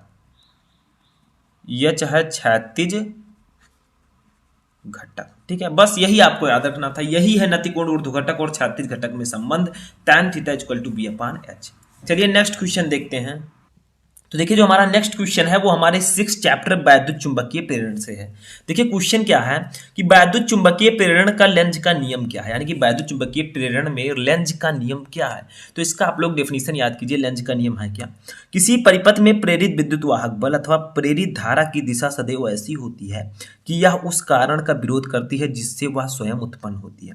यानी कि किसी परिपथ में प्रेरित विद्युत वाहक बल और प्रेरित धारा की दिशा ऐसी होती है कि यह उसी कारण का विरोध करती है जिससे वह स्वयं उत्पन्न होती है। ठीक है, बस इतना सा इसका डेफिनेशन है, इसका इतना सा नियम है, यही आपको याद रखना है। नेक्स्ट क्वेश्चन हमारा देखिए क्या है, स्वप्रेरण। ठीक है, यानी कि स्वप्रेरण से आप क्या समझते हैं, तो इसका भी डेफिनेशन आपको याद रखना है। देखिए किसी कुंडली से संबद्ध चुंबकीय फ्लक्स के मान में परिवर्तन होने पर उसी कुंडली में प्रेरित विद्युत वाहक बल तथा प्रेरित धारा उत्पन्न होने की घटना को स्वप्रेरण कहते हैं। यानी कि किसी कुंडली से संबद्ध चुंबकीय फ्लक्स के मान में अगर परिवर्तन हो जाए तो उस कुंडली में प्रेरित विद्युत वाहक बल तथा प्रेरित धारा उत्पन्न हो जाती है। इस घटना को हम स्वप्रेरण कहते हैं। ठीक है, अब स्वप्रेरण कहते हैं। ठीक है, ये आप लोग याद रखिएगा। आगे चलिए देखते हैं, यहां पर एक चीज और पूछा जाता है, स्वप्रेरण गुणांक का विमीय सूत्र। ठीक है, स्वप्रेरण गुणांक का विमीय सूत्र, डायमेंशनल फॉर्मूला। ठीक है, विमीय सूत्र क्या होता है, तो स्वप्रेरण गुणांक का विमीय सूत्र होता है ml2 T⁻⁻2 A⁻⁻2। ठीक है, ये होता है स्वप्रेरण गुणांक का विमीय सूत्र। समझ में आ गया। चलिए नेक्स्ट क्वेश्चन देखते हैं। अब देखिए नेक्स्ट क्वेश्चन जो हमारा है ये एक न्यूमेरिकल है इसी चैप्टर का। एक कुंडली का स्वप्रेरकत्व 3 × 10⁻³ हेनरी है। यदि 0.1 सेकंड में कुंडली की धारा का मान 5 एम्पियर से घटकर 0 हो जाए तो कुंडली में उत्पन्न स्वप्रेरक विद्युत वाहक बल की गणना कीजिए। यानी कि एक कुंडली का स्वप्रेरकत्व 3 × 10⁻³ हेनरी है। यदि 0.1 सेकंड में कुंडली की धारा का मान 5 एम्पियर से घटकर 0 हो जाए तो कुंडली में उत्पन्न स्वप्रेरित विद्युत वाहक बल की गणना आपको करनी है। ठीक है, तो चलिए इसको देखते हैं हम लोग। तो ये एक न्यूमेरिकल है जो आपको सॉल्व करना बहुत इंपॉर्टेंट न्यूमेरिकल है। तो देखिए सबसे पहले जो कुछ दिया गया उसको हम लिखते हैं। हमें स्वप्रेरकत्व दिया गया, इसको हम लोग डिनोट करते हैं एल से। ठीक है, एल इक्वल टू हमें दिया गया है कितना, 3 × 10⁻³ हेनरी। ठीक है, ये हमें इतना दिया गया है। उसके बाद में देखिए क्या है, यदि 0.1 सेकंड में कुंडली की धारा का मान घटकर 5 एम्पियर से घटकर 0 हो जाए। ठीक है, यानी कि डेल आई यहां पर बताया जा रहा है धारा का मान। ठीक है, ये घटकर क्या हो रहा है, 0, यानी कि 5 से घटकर 0 हो रहा है। ठीक है, तो ये इतना हम लोग लिखेंगे, लेकिन अभी इसको हम न्यूमेरिकल्स में यूज करेंगे। ठीक है, आगे यूज करेंगे तो इतना एम्पियर। ठीक है, अब देखिए हमें क्या दिया गया, हमें समय दिया गया है कितना, 0.1 सेकेंड। ठीक है, तो हमें डेल टी यहां पर दिया गया है, डेल टी हमें दिया गया है 0.1 सेकंड। ठीक है, अब हमें यहां पर निकालना क्या है, विद्युत वाहक बल, जिसको हम लोग डिनोट करते हैं ई से। तो विद्युत वाहक बल ई इक्वल टू एक फॉर्मूला होता है, E equal to -L delta I upon delta T. बस यही फॉर्मूला होता है। अब इसी पर हम रख देंगे और सॉल्व हो जाएगा हमारा। ई इक्वल टू -L, स्वप्रेरकत्व तो कितना है, 3 × 10⁻³ तो 3 × 10⁻³ इंटू डेल आई मैंने लिखा है 0-5। क्यों, क्योंकि ये 5 से 0 हो रहा है, लेकिन आपको 0-5 लिखना है, अपान 0.1 लिख दीजिए। ठीक है, क्योंकि टी की वैल्यू है 0.1। बस इसी को सॉल्व कर लेते हैं। ई इक्वल टू आपका हो जाएगा -3 × 10⁻³ इंटू 0-5, यानी कि ये हो जाएगा -5। ठीक है, -5 अपान 0.1। ठीक है, इतना समझ में आया। अब क्या करेंगे हम लोग, सिंपली समझिए, ई इक्वल टू आपका हो जाएगा -3 और -5 है ये, तो दोनों का गुणा हो जाएगा, ये तो आपको भी पता है। ठीक है, तो 3 × 5 = 15, तो ये हो जाएगा 15। ठीक है, माइनस माइनस प्लस 3 का 5 से गुणा 15 हो जाएगा, गुणे 10⁻³ अपान 0.1 बचेगा। 0.1 को हम लिख सकते हैं 10⁻1 लिख सकते हैं। क्यों, क्योंकि देखिए 1/10, यानी कि इसको हम भाग देंगे 1 को 10 से तो 0.1 आएगा।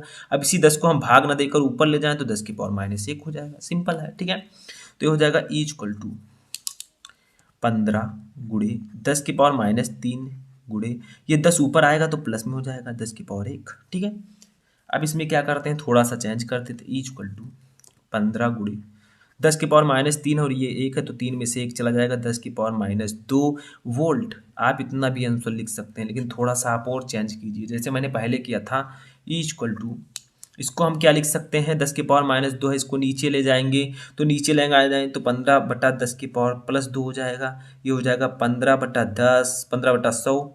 अब 15 को 100 से भाग देंगे तो आपका आ जाएगा 0. लेकिन चलिए कर देते हैं, यहाँ पर हम क्या करते हैं, देखिए थोड़ा सा समझिए। 15/10⁻2 ऊपर है, नीचे ले जाएंगे इसके तो +2 हो जाएगा। जब 10⁻+2 हो जाएगा तो उसे हम लिख सकते हैं 100।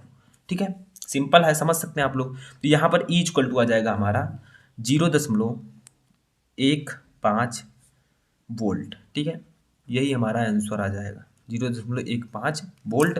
यही हमारा विद्युत वाहक बल हो जाएगा। समझ में आ गया, न्यूमेरिकल आ गया समझ में।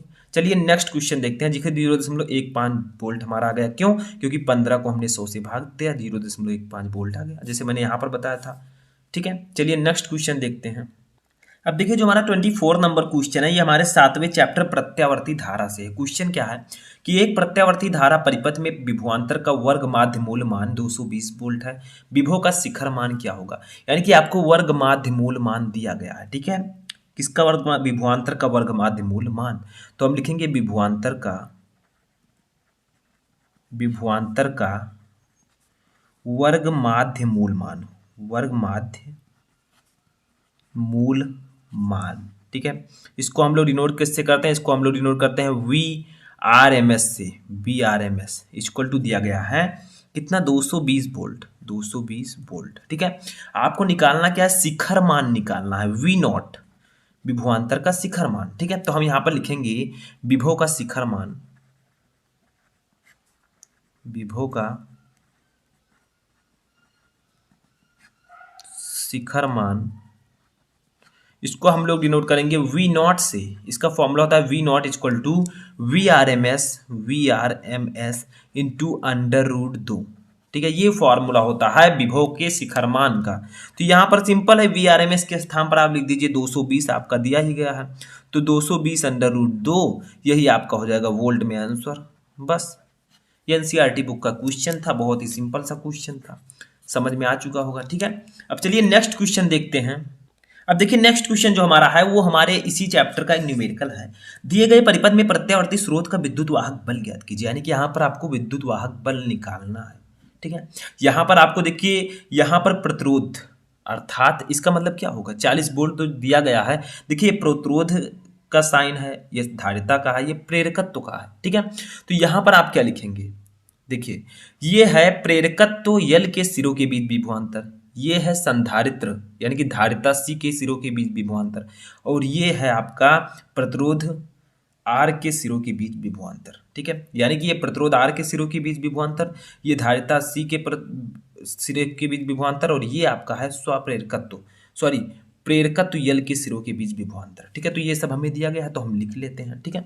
तो हमें दिया गया है, इसको हम लोग इग्नोर करेंगे किससे, क्योंकि ये विभवांतर है तो V तो रहेगा ही, ठीक है। लेकिन ये आपका क्या है, प्रतिरोध है, VR इसे लिखेंगे, ठीक है। तो VR की वैल्यू दी गई है 40 वोल्ट, ठीक है। इसको किससे लिखेंगे बताइए, धीरे जल्दी जल्दी, V, ये आपका धारिता, धारिता को हम लिखते हैं C से, तो VC हमें दिया गया है 20 वोल्ट, ठीक है। उसके बाद देखिए ये क्या है, प्रेरकत्व तो है, इसको हम लोग करेंगे यल से, तो VL हमें दिया गया है 50 वोल्ट, ठीक है। हमें विभवांतर निकालना है, यानी कि हमें विद्युत वाहक बल निकालना है, ठीक है। तो हमें एक काम यहाँ पर करना होगा, आपको परिणामी विभवांतर का फॉर्मूला लगाना होगा, क्योंकि जो परिणामी विभवांतर है वही आपका विद्युत वाहक बल होगा। तो परिणामी विभवांतर, विभवांतर जिसको हम लोग डिनोट करते हैं V से, इसका फॉर्मूला हो जाएगा under root VR square plus VL minus VC का होल स्क्वायर, ठीक है। ये फॉर्मूला होता है परिणामी विभवांतर का। अब देखिए V इक्वल टू हो जाएगा अंडर रूट VR की वैल्यू देखिए 40 दी गई है, तो 40 का स्क्वायर कर देंगे, ठीक है। प्लस VL की वैल्यू कितनी दी गई है, देखिए 50 वोल्ट, तो 50 माइनस VC की वैल्यू दी गई है 20 वोल्ट, तो 20 कर देंगे, इसका स्क्वायर लिख देंगे, ठीक है। समझ में आ रहा है, बहुत ही सिंपल है, सिर्फ समझना है आपको। V इक्वल टू हमारा हो जाएगा अंडर रूट 40 का स्क्वायर करेंगे तो 40 का स्क्वायर हो जाएगा 1600 प्लस 50 में से 20 चला जाएगा, तो ये बचेगा 30, इसका स्क्वायर रहेगा हमारा, ठीक है। बस इसी को सॉल्व करते चलिए, अभी समझ में आ जाएगा। V इक्वल टू हो जाएगा अंडर रूट 1600, 30 का स्क्वायर करेंगे तो 9 से होगा, 30 का स्क्वायर 900, ठीक है। बस इसी को सॉल्व कर दीजिए। V इक्वल टू हो जाएगा अंडर रूट 16 और 9 2500, 2500। अब अंडर रूट 2500 का अंडर रूट करेंगे तो कितना आएगा, 50 वोल्ट, ठीक है। कितना आएगा, 50 वोल्ट। बस यही हमारा आंसर हो जाएगा, यही हमारा विभवांतर आ गया। सिर्फ आपको समझना है, चीज़ों को समझना सीखिए, बाकी सब कुछ धीरे धीरे आप सॉल्व करते चले जाएंगे, ठीक है। चलिए नेक्स्ट क्वेश्चन देखते हैं। तो देखिए जो हमारा नेक्स्ट क्वेश्चन है वो हमारे लास्ट चैप्टर, 8वें चैप्टर यानी कि फर्स्ट फिजिक्स का ये लास्ट चैप्टर है, ठीक है। वैद्युत चुंबकीय तरंगे, यहाँ पर सॉरी आप लोग लिख दीजिएगा, थोड़ा सा चैप्टर का नाम मैंने गलत लिख दिया, तो लिख दीजिएगा वैद्युत चुंबकीय तरंगे, ठीक है। अब देखिए यहाँ पर क्या है, क्वेश्चन क्या है कि विद्युत चुंबकीय तरंगों का स्रोत क्या है। तो विद्युत चुंबकीय तरंगों का स्रोत है विद्युत आवेश, ठीक है। विद्युत चुंबकीय तरंगों का स्रोत है विद्युत आवेश, यानी कि विद्युत आवेश से ही विद्युत चुंबकीय तरंगे उत्पन्न होती हैं। तो विद्युत चुंबकीय तरंगों का स्रोत यानी कि सोर्स विद्युत आवेश होता है। छोटा छोटा क्वेश्चन इसमें है, देखिए वैद्युत चुंबकीय स्पेक्ट्रम में सबसे बड़ी तथा सबसे छोटी तरंगदैर्घ्य की तरंगों के नाम बताइए। यानी कि वैद्युत चुंबकीय स्पेक्ट्रम में सबसे बड़ी तरंग और सबसे छोटी यानी कि सबसे बड़ी तरंगदैर्घ्य वाली तरंग और सबसे छोटी तरंगदैर्घ्य वाली तरंग के नाम बताना है। तो देखिए यहाँ पर याद रखिए, सबसे बड़ी तरंग पहले हम देखेंगे, उसका नाम है रेडियो तरंगे। रेडियो तरंगे, इसका मतलब क्या होगा, जो रेडियो तरंगे हैं वो विद्युत चुंबकीय स्पेक्ट्रम में सबसे बड़ी तरंगदैर्घ्य वाली तरंगे हैं, ठीक है। और सबसे छोटी तरंगदैर्घ्य वाली तरंगे होंगी गामा किरणें। गामा किरणें ये सबसे छोटी तरंगदैर्घ्य वाली किरण, ठीक है। तो ये आपका आंसर हो जाएगा, समझ में आ गया। नेक्स्ट क्वेश्चन हम देखते हैं, लास्ट क्वेश्चन हमारा इस चैप्टर का एक न्यूमेरिकल है। प्रगामी विद्युत चुंबकीय तरंग में चुंबकीय क्षेत्र का शिखर मान 1.5 × 10⁻⁸ टेस्ला है। विद्युत क्षेत्र का शिखर मान ज्ञात कीजिए, यानी कि आपको चुंबकीय क्षेत्र का शिखर मान दिया गया है। इसको हम लोग डिनोट करेंगे V0 से। ये हमें दिया गया है 1.5 × 10⁻⁸ टेस्ला, ठीक है। ये हमें इतना दिया गया है। अब हमें ये भी पता है कि प्रकाश की चाल कितनी होती है, C = प्रकाश की चाल C, आगे लिख दीजिएगा थोड़ा सा, प्रकाश की चाल, ठीक है। थोड़ा आप अच्छे से लिख दीजिएगा। ये होता है, वैल्यू बताइए, 3 × 10⁸ मीटर प्रति सेकंड इसकी वैल्यू होती है, ठीक है। अब क्या करेंगे, हम लोग एक सूत्र लगाएंगे यहाँ पर, क्योंकि हमें हमें निकालना है विद्युत क्षेत्र का शिखर मान, ठीक है। तो एक फॉर्मूला होता है, सूत्र क्या है कि V0 = E0/C, यानी कि चुंबकीय क्षेत्र का शिखर मान = विद्युत क्षेत्र का शिखर मान अपन प्रकाश की चाल। ये फॉर्मूला आप लोग याद रखिएगा, इस प्रकार के न्यूमेरिकल में ये आसानी देगा। अब हमें विद्युत क्षेत्र का शिखर मान निकालना, तो हम लिखेंगे E0 = V0 × C, ठीक है। ये हमने लिख दिया, बस वैल्यू रखिए। E0 = V0 की वैल्यू है 1.5 × 10⁻⁸। ऊपर देखिए ये लिखा है, ठीक है। प्रकाश की चाल कितनी होती है, 3 × 10⁸। बस इसमें हमें कुछ भी नहीं करना है, सिंपल सा क्वेश्चन था। सिर्फ आपको क्या करना है, देखिए 10⁻⁻8 और 10⁻+8 ये वैसे 0 हो जाएगा, तो 1.5 और का गुणा 3 से करेंगे तो कितना आएगा, 4.15 यानी कि 4.5 इंटू ये 10⁻⁻8 है, +8 है, तो 8 में से 8 चला जाएगा, तो 10⁻0 बचेगा। और किसी के पावर अगर 0 हो तो उसका मान जो होता है वो 1 होता है। तो E0 = 4.5 × 1, ठीक है। किसी भी अंक के ऊपर अगर 0 है तो उसकी घात अगर 0 है तो उसकी वैल्यू 1 होगी। तो E0 = 4.5, इसका मात्रक होगा वोल्ट प्रति मीटर, ठीक है। बस यही हमारा आंसर आ जाएगा, यही हमारे विद्युत क्षेत्र का शिखर मान आ जाएगा। तो ये फॉर्मूला आपको याद रखना है, बहुत ही सिंपल था। तो सबसे पहला क्वेश्चन हमारा चैप्टर 9 से होगा, जिसका नाम है किरण प्रकाशिकी एवं प्रकाशिकी यंत्र, ठीक है। नाम मैंने यहाँ पर नहीं लिखा है, लेकिन ये किरण प्रकाशिकी एवं प्रकाशिकी यंत्र चैप्टर से है। देखिए क्वेश्चन क्या है कि क्रांतिक कोण की परिभाषा लिखिए। क्रांतिक कोण क्या होता है, ठीक है। तो देखिए क्रांतिक कोण होता क्या है, सिर्फ आपको डेफिनेशन समझना है। सघन माध्यम में बना हुआ आपतन कोण जिसके लिए विरल माध्यम में अपवर्तन कोण 90 डिग्री हो, क्रांतिक कोण कहलाता है। आपको पता है कि 2 माध्यम होते हैं, एक सघन माध्यम, एक विरल माध्यम। तो सघन माध्यम में बना ऐसा आपतन कोण जिसके लिए विरल माध्यम में अपवर्तन कोण 90 डिग्री हो, वो क्रांतिक कोण कहलाता है, ठीक है। इस प्रकार से आपको यहाँ पर डेफिनेशन याद करना होगा, ठीक है, क्योंकि इसमें कोई ट्रिक नहीं है कि मैं आपको बता दूं और आपको आसानी से याद हो जाए, ठीक है। ऐसे सेकंड देखिए, अभी बहुत सारे क्वेश्चंस ऐसे मिलेंगे जो कि मोस्ट इंपॉर्टेंट है और आपके लिए बहुत ही इजी भी है। देखिए क्या है दूसरा क्वेश्चन, उस भौतिक सिद्धांत का नाम लिखिए जिस पर प्रकाशिक तंत्र का कार्य सिद्धांत आधारित है। यानी कि आपको उस भौतिक सिद्धांत का नाम लिखना है जिस पर ऑप्टिकल फाइबर्स जो होते हैं, प्रकाशिक तंत्र, उसका कार्य सिद्धांत आधारित है। तो प्रकाशिक तंत्र का जो कार्य सिद्धांत है वो पूर्ण आंतरिक परावर्तन पर आधारित है, पूर्ण आंतरिक परावर्तन, ठीक है। तो प्रकाशिक तंतु का कार्य सिद्धांत पूर्ण आंतरिक परावर्तन पर आधारित है।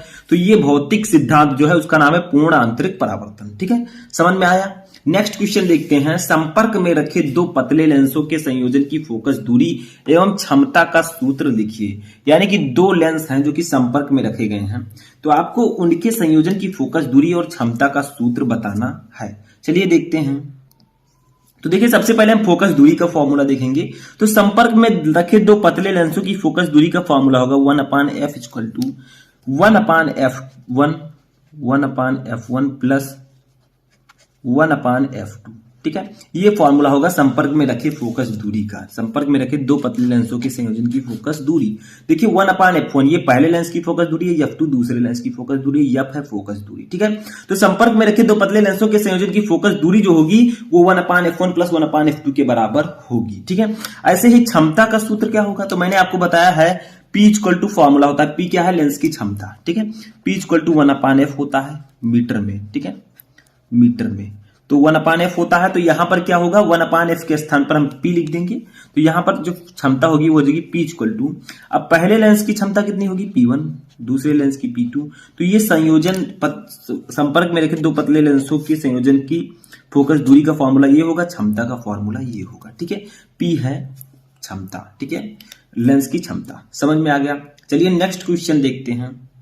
तो देखिए अभी हमने नेक्स्ट क्वेश्चन में क्षमता की बात की कि लेंस की क्षमता क्या होती है, तो वही यहां पर डीपली समझ लीजिए। चौथे क्वेश्चन में लेंस की क्षमता की परिभाषा दीजिए। ठीक है, लेंस की क्षमता क्या होती है, देखिए डेफिनेशन देखिए, लेंस की क्षमता उसकी मीटर में नापी गई फोकस दूरी के व्युत्क्रम के बराबर होती है। मैंने आपको बताया कि P equal to 1/f metre में। ठीक है, तो लेंस की क्षमता उसकी मीटर में नापी गई फोकस दूरी के व्युत्क्रम के बराबर होती है, इसे P से प्रदर्शित करते हैं। ठीक है, इसे हम P से डिनोट करते हैं, तो हमारा ये फॉर्मूला हो जाएगा P इक्वल टू लेंस की क्षमता P इक्वल टू हो जाएगा 1/f मीटर में। ठीक है, मीटर में, समझ में आया, ये फॉर्मूला हो जाएगा हमारी लेंस की क्षमता का। समझ में आया, P equal to 1/f metre में जो f लिया जाएगा वो फोकस दूरी है। f क्या है, ये है फोकस दूरी। ठीक है, इसको हम मीटर में लेंगे, फोकस दूरी। अगर मान लीजिए आप इसको सेंटीमीटर में आपका फोकस दूरी दिया गया है तो ऊपर 100/f आप लिख सकते हैं। ठीक है, अगर आप f जो फोकस दूरी है उसको सेंटीमीटर में लिखना चाहते हैं तो लेंस की क्षमता का फॉर्मूला होगा P इक्वल टू 100/f। ठीक है, समझ में आ गया। ठीक है, और इसका मात्रक क्या होगा, तो मात्रक तो आप लोगों को पता है ये डायोप्टर होता है। ठीक है, इसका मात्रक जो है डायोप्टर है, लिख देते हैं इसका लेंस की क्षमता का मात्रक डायोप्टर, इसे हम लोग लिखते हैं D से। ठीक है, D होता है। ठीक है, तो लेंस की क्षमता का मात्रक डायोप्टर होता है, यानी कि D होता है। समझ में आ गया। नेक्स्ट क्वेश्चन देखते हैं, प्रिज्म के पदार्थ के अपवर्तनांक का सूत्र अल्पतम विचलन कोण एवं प्रिज्म कोण के पदों में व्यक्त कीजिए। यानी कि आपको प्रिज्म के पदार्थ के अपवर्तनांक का सूत्र लिखना है, किसके पदों में, अल्पतम विचलन कोण एवं प्रिज्म कोण के पद में लिखना है। तो देखिए मैंने आपको बताया था n इक्वल टू एक formula sine a plus del m by 2 upon sine a by 2, ठीक है, ये फॉर्मूला होता है किसका, प्रिज्म के पदार्थ के अपवर्तनांक का, किसके पदों में, अल्पतम विचलन कोण एवं प्रिज्म कोण के पदों में। अब यहां पर डेल m क्या है, डेल m ये है अल्पतम विचलन कोण। अभी मैंने आपको बताया अल्पतम विचलन कोण। ठीक है, ए क्या है, सिंपल है, ए क्या है बताइए, ए है प्रिज्म कोण, ए क्या है, प्रिज्म कोण। ठीक है, तो ये फॉर्मूला होता है प्रिज्म के पदार्थ के अपवर्तनांक का, जिसमें साइन ए है प्रिज्म कोण, डेल एम है अल्पतम विचलन कोण। ठीक है, तो N equal to sine A plus del M by 2 upon sine A by 2। ठीक है, चलिए नेक्स्ट क्वेश्चन देखते हैं। तो नेक्स्ट क्वेश्चन हमारा है, नेत्र की समंजन क्षमता से आप क्या समझते हैं, यानी कि नेत्र की समंजन क्षमता क्या होती है। तो इसका डेफिनेशन समझ लीजिए, नेत्र की वह क्षमता जिसके कारण नेत्र लेंस की फोकस दूरी में परिवर्तन कर नजदीक व दूर की वस्तुओं को स्पष्ट रूप से देखा जा सकता है, नेत्र की समंजन क्षमता कहलाती है। यानी कि नेत्र की वह क्षमता जिसके कारण हम नेत्र लेंस की फोकस दूरी में परिवर्तन करके नजदीक व दूर की वस्तुओं को स्पष्ट रूप से देख सके, उसे हम नेत्र की समंजन क्षमता कहते हैं। तो इसका आपको डेफिनेशन याद करना होगा। ठीक है, समझ में आ गया। चलिए नेक्स्ट क्वेश्चन देखते हैं। अब जो हमारा 7वां क्वेश्चन है ये हमारे 10वें चैप्टर से है, जिसका नाम है तरंग प्रकाश की। ठीक है, क्वेश्चन क्या है, क्वेश्चन है कि ऐसी दो भौतिक घटनाओं का उल्लेख कीजिए जो प्रकाश की तरंग प्रकृति की पुष्टि करती हैं। यानी कि आपको ऐसी दो भौतिक घटनाओं का नाम बताना है जो ये बताती हैं कि प्रकाश की जो प्रकृति होती है वो तरंग प्रकृति होती है। ठीक है, तो दो घटनाएं हैं, एक है व्यतिकरण, एक है विवर्तन। तो हम लिखेंगे व्यतिकरण तथा विवर्तन। ठीक है, ये दो ऐसी घटनाएं हैं जो प्रकाश की तरंग प्रकृति की पुष्टि करती है। ठीक है, नेक्स्ट क्वेश्चन हमारा इसी चैप्टर से है, प्रकाश के विवर्तन से आप क्या समझते हैं। ठीक है, तो प्रकाश का विवर्तन क्या होता है, देखिए जब प्रकाश किसी अवरोध या द्वारक पर आकर किनारों से मुड़ जाता है तब प्रकाश का इस प्रकार का मुड़ना ही प्रकाश का विवर्तन कहलाता है। यानी कि जब प्रकाश किसी अवरोध या द्वारक पर आकर मुड़ जाए, किनारों पर से मुड़ जाए, यानी कि प्रकाश आ रहा है, वो किसी द्वारक से टकराया और वो किनारों से मुड़ जाता है, तब प्रकाश के इस प्रकार मुड़ने को ही प्रकाश का विवर्तन कहते हैं। तो इसका आपको डेफिनेशन याद करना है। ठीक है, तो आप लोग इसको याद कर लीजिए। चलिए नेक्स्ट क्वेश्चन देखते हैं। अब इस क्वेश्चन को थोड़ा सा आपको समझना होगा, एक न्यूमेरिकल टाइप का है, इसी चैप्टर का। समान आवृत्ति वाली दो तरंगों के आयामों का अनुपात 5:3 है। इनके अध्यारोपण से उत्पन्न परिणामी तरंग की अधिकतम तथा न्यूनतम तीव्रताओं का अनुपात ज्ञात कीजिए। देखिए न्यूमेरिकल देखकर आपको नहीं डरना, सिर्फ समझना है, यूनिक है, समझना है। ठीक है, तो देखिए समान आवृत्ति वाली दो तरंगे हैं। ठीक है, इनके आयाम का अनुपात 5:3 है। तो आयाम को हम लोग डिनोट करते हैं A1 से, ए से। ठीक है, तो पहली तरंग के आयाम को हम मान लेते हैं A1, दूसरी तरंग के आयाम को मान लेते हैं A2। ठीक है, तो A1 और A2 का अनुपात कितना है बताइए, 5/3। 5/3। ठीक है, समझ में आ रहा है। देखिए क्या लिखा है, समान आवृत्ति वाली दो तरंगे के आयामों का अनुपात 5:3 है। तो समान आवृत्ति वाली दो तरंगे हैं, एक A1 है, एक दो तरंग है, पहली तरंग का आयाम A1 है, दूसरी तरंग का आयाम A2 है। तो इन दोनों के अनुपात जो है वो 5:3 है। ठीक है, अब देखिए इनके अध्यारोपण से उत्पन्न परिणामी तरंग की अधिकतम तथा न्यूनतम तीव्रताओं का अनुपात आपको निकालना है। तो इसको हम लिख सकते हैं, क्या लिख सकते हैं बताइए, इसको हम लिख सकते हैं A2 इक्वल टू, चाहे तो हम लिख सकते हैं A2 इक्वल टू, क्या लिख सकते हैं, देखिए 3 का इससे गुणा होगा 3A1 हो जाएगा। ठीक है, 3A1/5। ठीक है, अपान 5, इसको हम लिख सकते हैं 3A1/5, A2 इक्वल टू। ठीक है, देखिए कैची गुणा कीजिए, इसका इससे होगा, इसका इससे, तो ये 3A1 हो जाएगा और ये 5A2 हो जाएगा। जब हम A2 इक्वल टू निकालेंगे तो 3A1/5 हो जाएगा। ठीक है, समझ में आ गया। अब देखिए जो इसकी अधिकतम तथा न्यूनतम तीव्रता का एक फॉर्मूला होता है I मैक्स, यानी कि अधिकतम तीव्रता अपान I मिनिमम, तरंग की अधिकतम तीव्रता ये न्यूनतम तीव्रता। इसका एक फॉर्मूला होता है, आपको क्या लिखना है ब्रैकेट में, A1 प्लस A2 अपान A1 माइनस A2 का होल स्क्वायर। ठीक है, यानी कि पहली तरंग का आयाम प्लस दूसरी तरंग का आयाम अपान पहली तरंग का आयाम माइनस दूसरी तरंग का आयाम का होल स्क्वायर। ठीक है, अब इसी को हम सॉल्व कर देंगे, I मैक्स अपान I मिन। ठीक है, इक्वल टू A1 हमारा है प्लस A2 की वैल्यू देखिए हमने निकाला 3A1/5। ठीक है, अपान ये ब्रेकेट थोड़ा बड़ा कर लीजिएगा, नीचे हो जाएगा A1 माइनस 3A1/5। ये समझ में आ रहा है, सिंपल है। देखिए A2 इक्वल टू हमने 3A1/5 निकाला था, तो यहां पर A2 के स्थान पर हमने इसे रख दिया। इसके नीचे 1 मान लेते हैं, इसके नीचे 1 मान लेते हैं, इधर सॉल्व करते हैं थोड़ा सा। देखिए ये हो जाएगा 5, ऊपर हो जाएगा 5A1, इसका स्क्वायर कर दीजिएगा। ठीक है, 5A1 प्लस 3A1। ठीक है, सॉल्व करके देखिए, 5A1 प्लस 3A1 हो जाएगा। कैसे, ये 1 का 5 से गुणा होगा तो 5A1 हो जाएगा, 3A1। ठीक है, तो सॉल्व आप कर ही सकते हैं, नीचे भी 5A1 माइनस 3A1/5 हो जाएगा।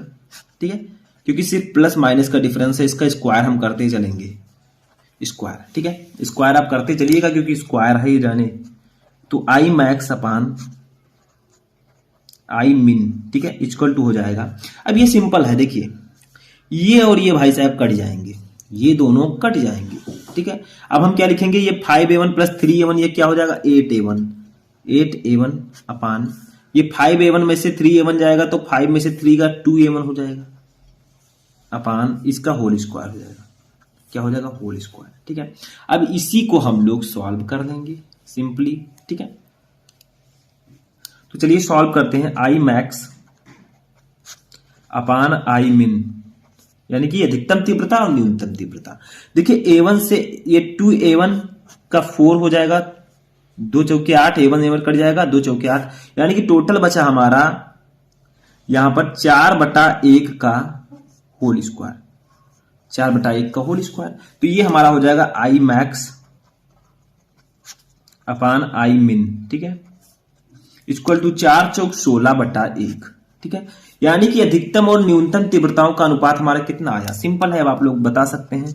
आई मैक्स अपान आई मिन को हम लिख सकते हैं आई मैक्स अनुपात आई मिन, ठीक है, यानी कि इन दोनों का अनुपात जो आएगा वो आ जाएगा 16/1। बस हमारा ये न्यूमेरिकल लग चुका है, बस यही आपको निकालना था, ठीक है। तो ये आप लोग आसानी से निकाल सकते हैं। ऊपर वाला फॉर्मूला याद रखिएगा, ये वाला, ठीक है, जो मैंने यहाँ पर बताया है, ये वाला फॉर्मूला आप लोग याद रखिएगा, आपका निकल जाएगा आसानी से आयामों का अनुपात, ठीक है। चलिए नेक्स्ट क्वेश्चन हम देखते हैं, इनकी तीव्रताओं का अनुपात, ठीक है। चलिए नेक्स्ट क्वेश्चन देखते हैं। अब देखिए नेक्स्ट क्वेश्चन जो हमारा बहुत ही सिंपल क्वेश्चन है, हमारे 11 चैप्टर से है, जिसका नाम है विकिरण एवं तथा द्रव्य की द्वैत प्रकृति, ठीक है। क्वेश्चन क्या है कि प्रकाश वैद्युत कार्यफलन क्या होता है, यानी कि ये कई प्रकार से पूछा जाता है। प्रकाश वैद्युत कार्यफलन से क्या तात्पर्य है, कार्यफलन की परिभाषा दीजिए, ठीक है। तो आप कैसे लिखेंगे इसको, देखिए, वह न्यूनतम प्रकाश ऊर्जा जो किसी धातु पृष्ठ से इलेक्ट्रॉन उत्सर्जित करने के लिए आवश्यक होती है, उस धातु का प्रकाश वैद्युत कार्यफलन कहलाता है, ठीक है। जैसे इसमें बहुत ही सिंपली आपको बताया गया है, क्या बताया गया है उसको भी समझ लेते हैं। देखिए मान लीजिए कोई धातु है, ठीक है, ये कोई धातु है, ठीक है। तो क्या कहा जा रहा है, वह न्यूनतम प्रकाश ऊर्जा जो किसी धातु पृष्ठ से ये प्रकाश आ रही है, ठीक है। अब इस प्रकाश की इतनी ऊर्जा होनी चाहिए, वह न्यूनतम प्रकाश ऊर्जा जो किसी धातु पृष्ठ से इलेक्ट्रॉन उत्सर्जन करने के लिए आवश्यक होती है, इस प्रकाश की इतनी ऊर्जा होनी चाहिए कि इससे इलेक्ट्रॉनों का उत्सर्जन होने लगे, ठीक है। इलेक्ट्रॉन इससे उत्सर्जित होने लगे तो वही ऊर्जा जो है वो कहलाएगी, उस धातु का प्रकाश वैद्युत कार्यफलन कहलाता है, ठीक है। यानी कि प्रकाश की इतनी ऊर्जा होनी चाहिए कि वह किसी धातु से इलेक्ट्रॉनों का उत्सर्जन कर सके, तो जो ऊर्जा होगी प्रकाश की वही उसकी प्रकाश वैद्युत कार्यफलन कहलाएगा। तो लिखा है वह न्यूनतम प्रकाश ऊर्जा जो किसी धातु पृष्ठ से इलेक्ट्रॉन उत्सर्जित करने के लिए आवश्यक होती है, उस धातु का प्रकाश वैद्युत कार्यफलन कहलाती है, ठीक है। अब देखिए इसे हम डिनोट किससे करते हैं, तो लिखेंगे इसे W से, ठीक है, W, इसे W से व्यक्त करते हैं या प्रदर्शित करते हैं, ठीक है, व्यक्त करते हैं।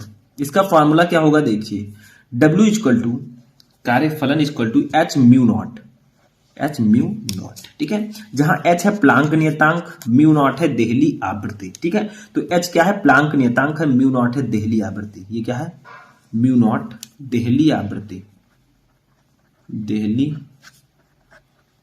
आवृत्ति, ठीक है। और मैंने बताया H क्या है, H है प्लांक नियतांक, प्लांक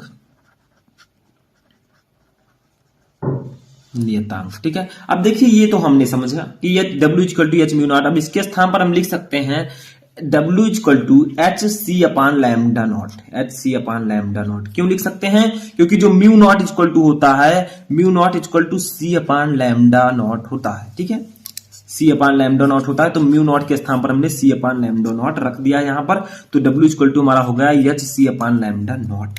अब देखिए लैम्डा नॉट क्या है, यहाँ पर यह है देहली तरंग दैर्ध्य, म्यू नॉट तो हो गया देहली आवृत्ति, लैम्डा नॉट है तो ये देहली तरंग दैर्ध्य हो जाएगा, ठीक है। सी क्या है, प्रकाश की चाल, 3 × 10⁸ मीटर प्रति सेकंड, ठीक है। तो ये इतना समझ में आ गया होगा आपको, बहुत ही सिंपल है, ठीक है।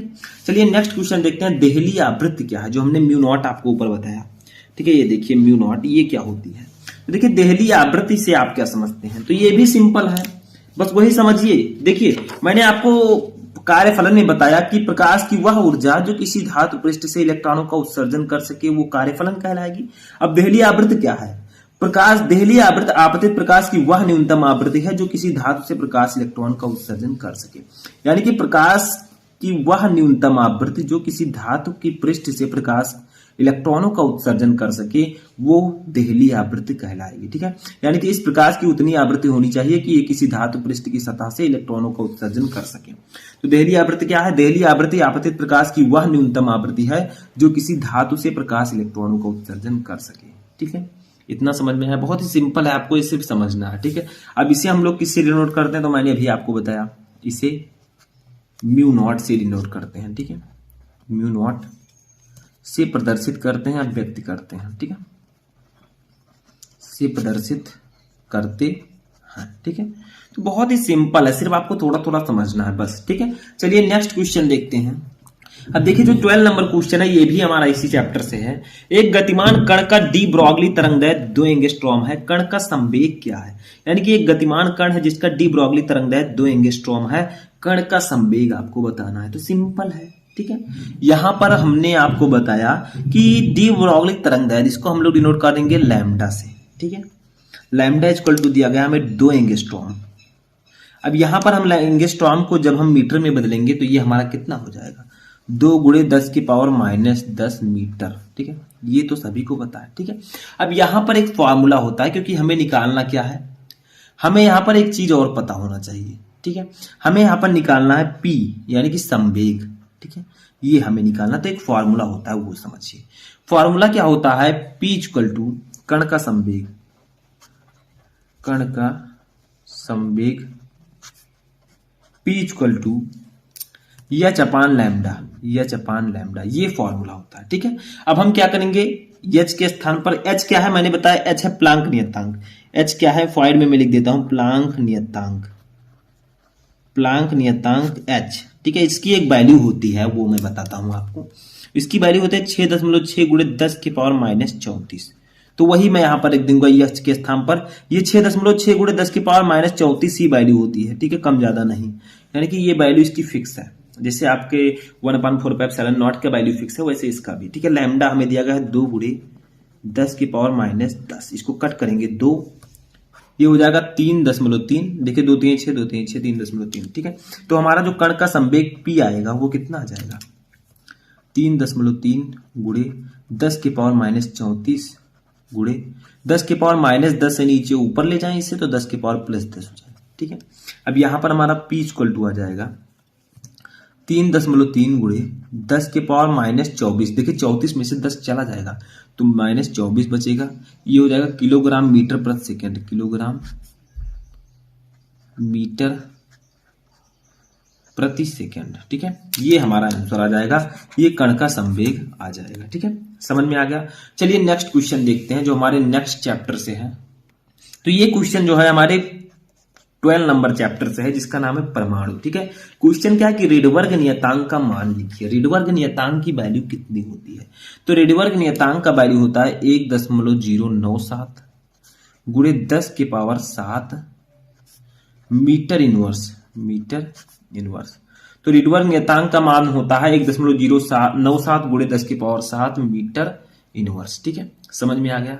चलिए नेक्स्ट क्वेश्चन देखते हैं जो हमारे नेक्स्ट चैप्टर से है नाभिक, जो हमारा 13 नंबर चैप्टर है नाभिक। एक क्वेश्चन हमारा है कि नाभिकीय रिएक्टर में कैडमियम छड़ों का क्या उपयोग है? यानी कि जो नाभिकीय रिएक्टर होता है उसमें कैडमियम छड़ क्यों लगाए जाते हैं, कि उसका उपयोग क्या है? तो देखिए लिखिए सिंपली विखंडन, विखंडन की क्रिया को नियंत्रित, क्रिया को नियंत्रित करने के लिए इनका प्रयोग किया जाता है, इनका प्रयोग किया जाता है। ठीक है, तो विखंडन की क्रिया को नियंत्रित करने के लिए कैडमियम छड़ों का उपयोग किया जाता है।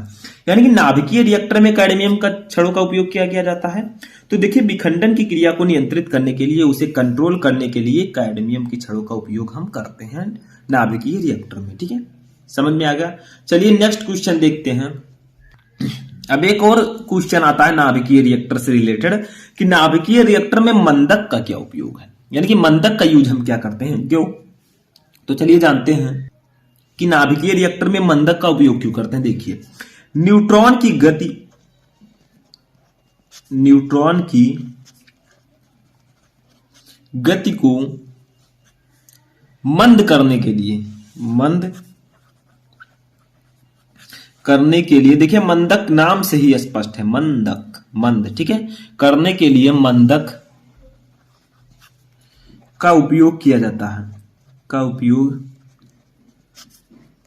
किया जाता है, किया जाता है। ठीक है, न्यूट्रॉन की गति को मंद करने के लिए मंदक का उपयोग किया जाता है। यानी कि नाभिकीय रिएक्टर में न्यूट्रॉन की गति को मंद करने के लिए, स्लो करने के लिए हम मंदक का उपयोग करते हैं। ठीक है, नेक्स्ट क्वेश्चन नाभिकीय रिएक्टर से ही है कि नाभिकीय रिएक्टर में प्रयुक्त किए जाने वाले किन्हीं दो मंदकों के नाम लिखिए। मैंने अभी आपको बताया कि न्यूट्रॉन की गति को मंद करने के लिए मंदक का उपयोग करते हैं। अब किस मंदक का उपयोग करते हैं, किन्हीं दो का आपको नाम लिखना है। ठीक है, तो उसको भी जान लेते हैं बहुत ही इजीली, बहुत ही इजी है। ठीक है, तो वो जो दो मंदक है, एक है भारी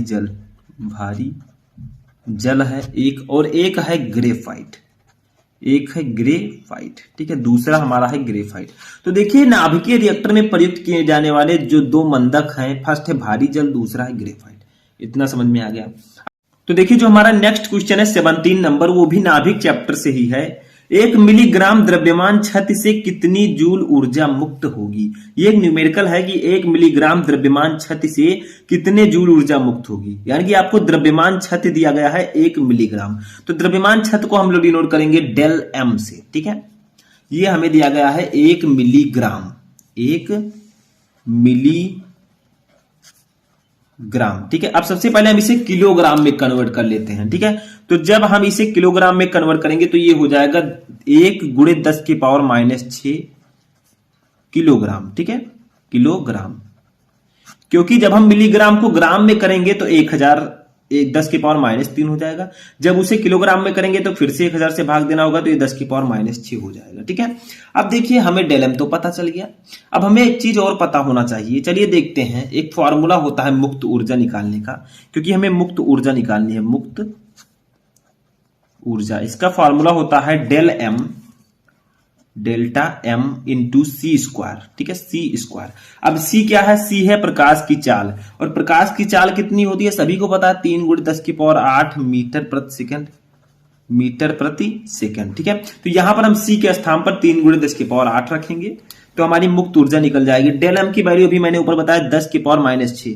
देखिए 1 गुणे 10 की पावर -6 है, तो हम इसको 10 की पावर -6 लिख सकते हैं। ठीक है, गुणे सी की वैल्यू है 3 गुणे 10 के पावर 8 का होल स्क्वायर। ठीक है, क्योंकि सी स्क्वायर है, तो अब यहां पर निकालते हुए चलेंगे तो 10 की पावर -6 हो जाएगा। ये 3 का स्क्वायर होगा 9 गुणे 10 के पावर 8 का स्क्वायर होगा 16।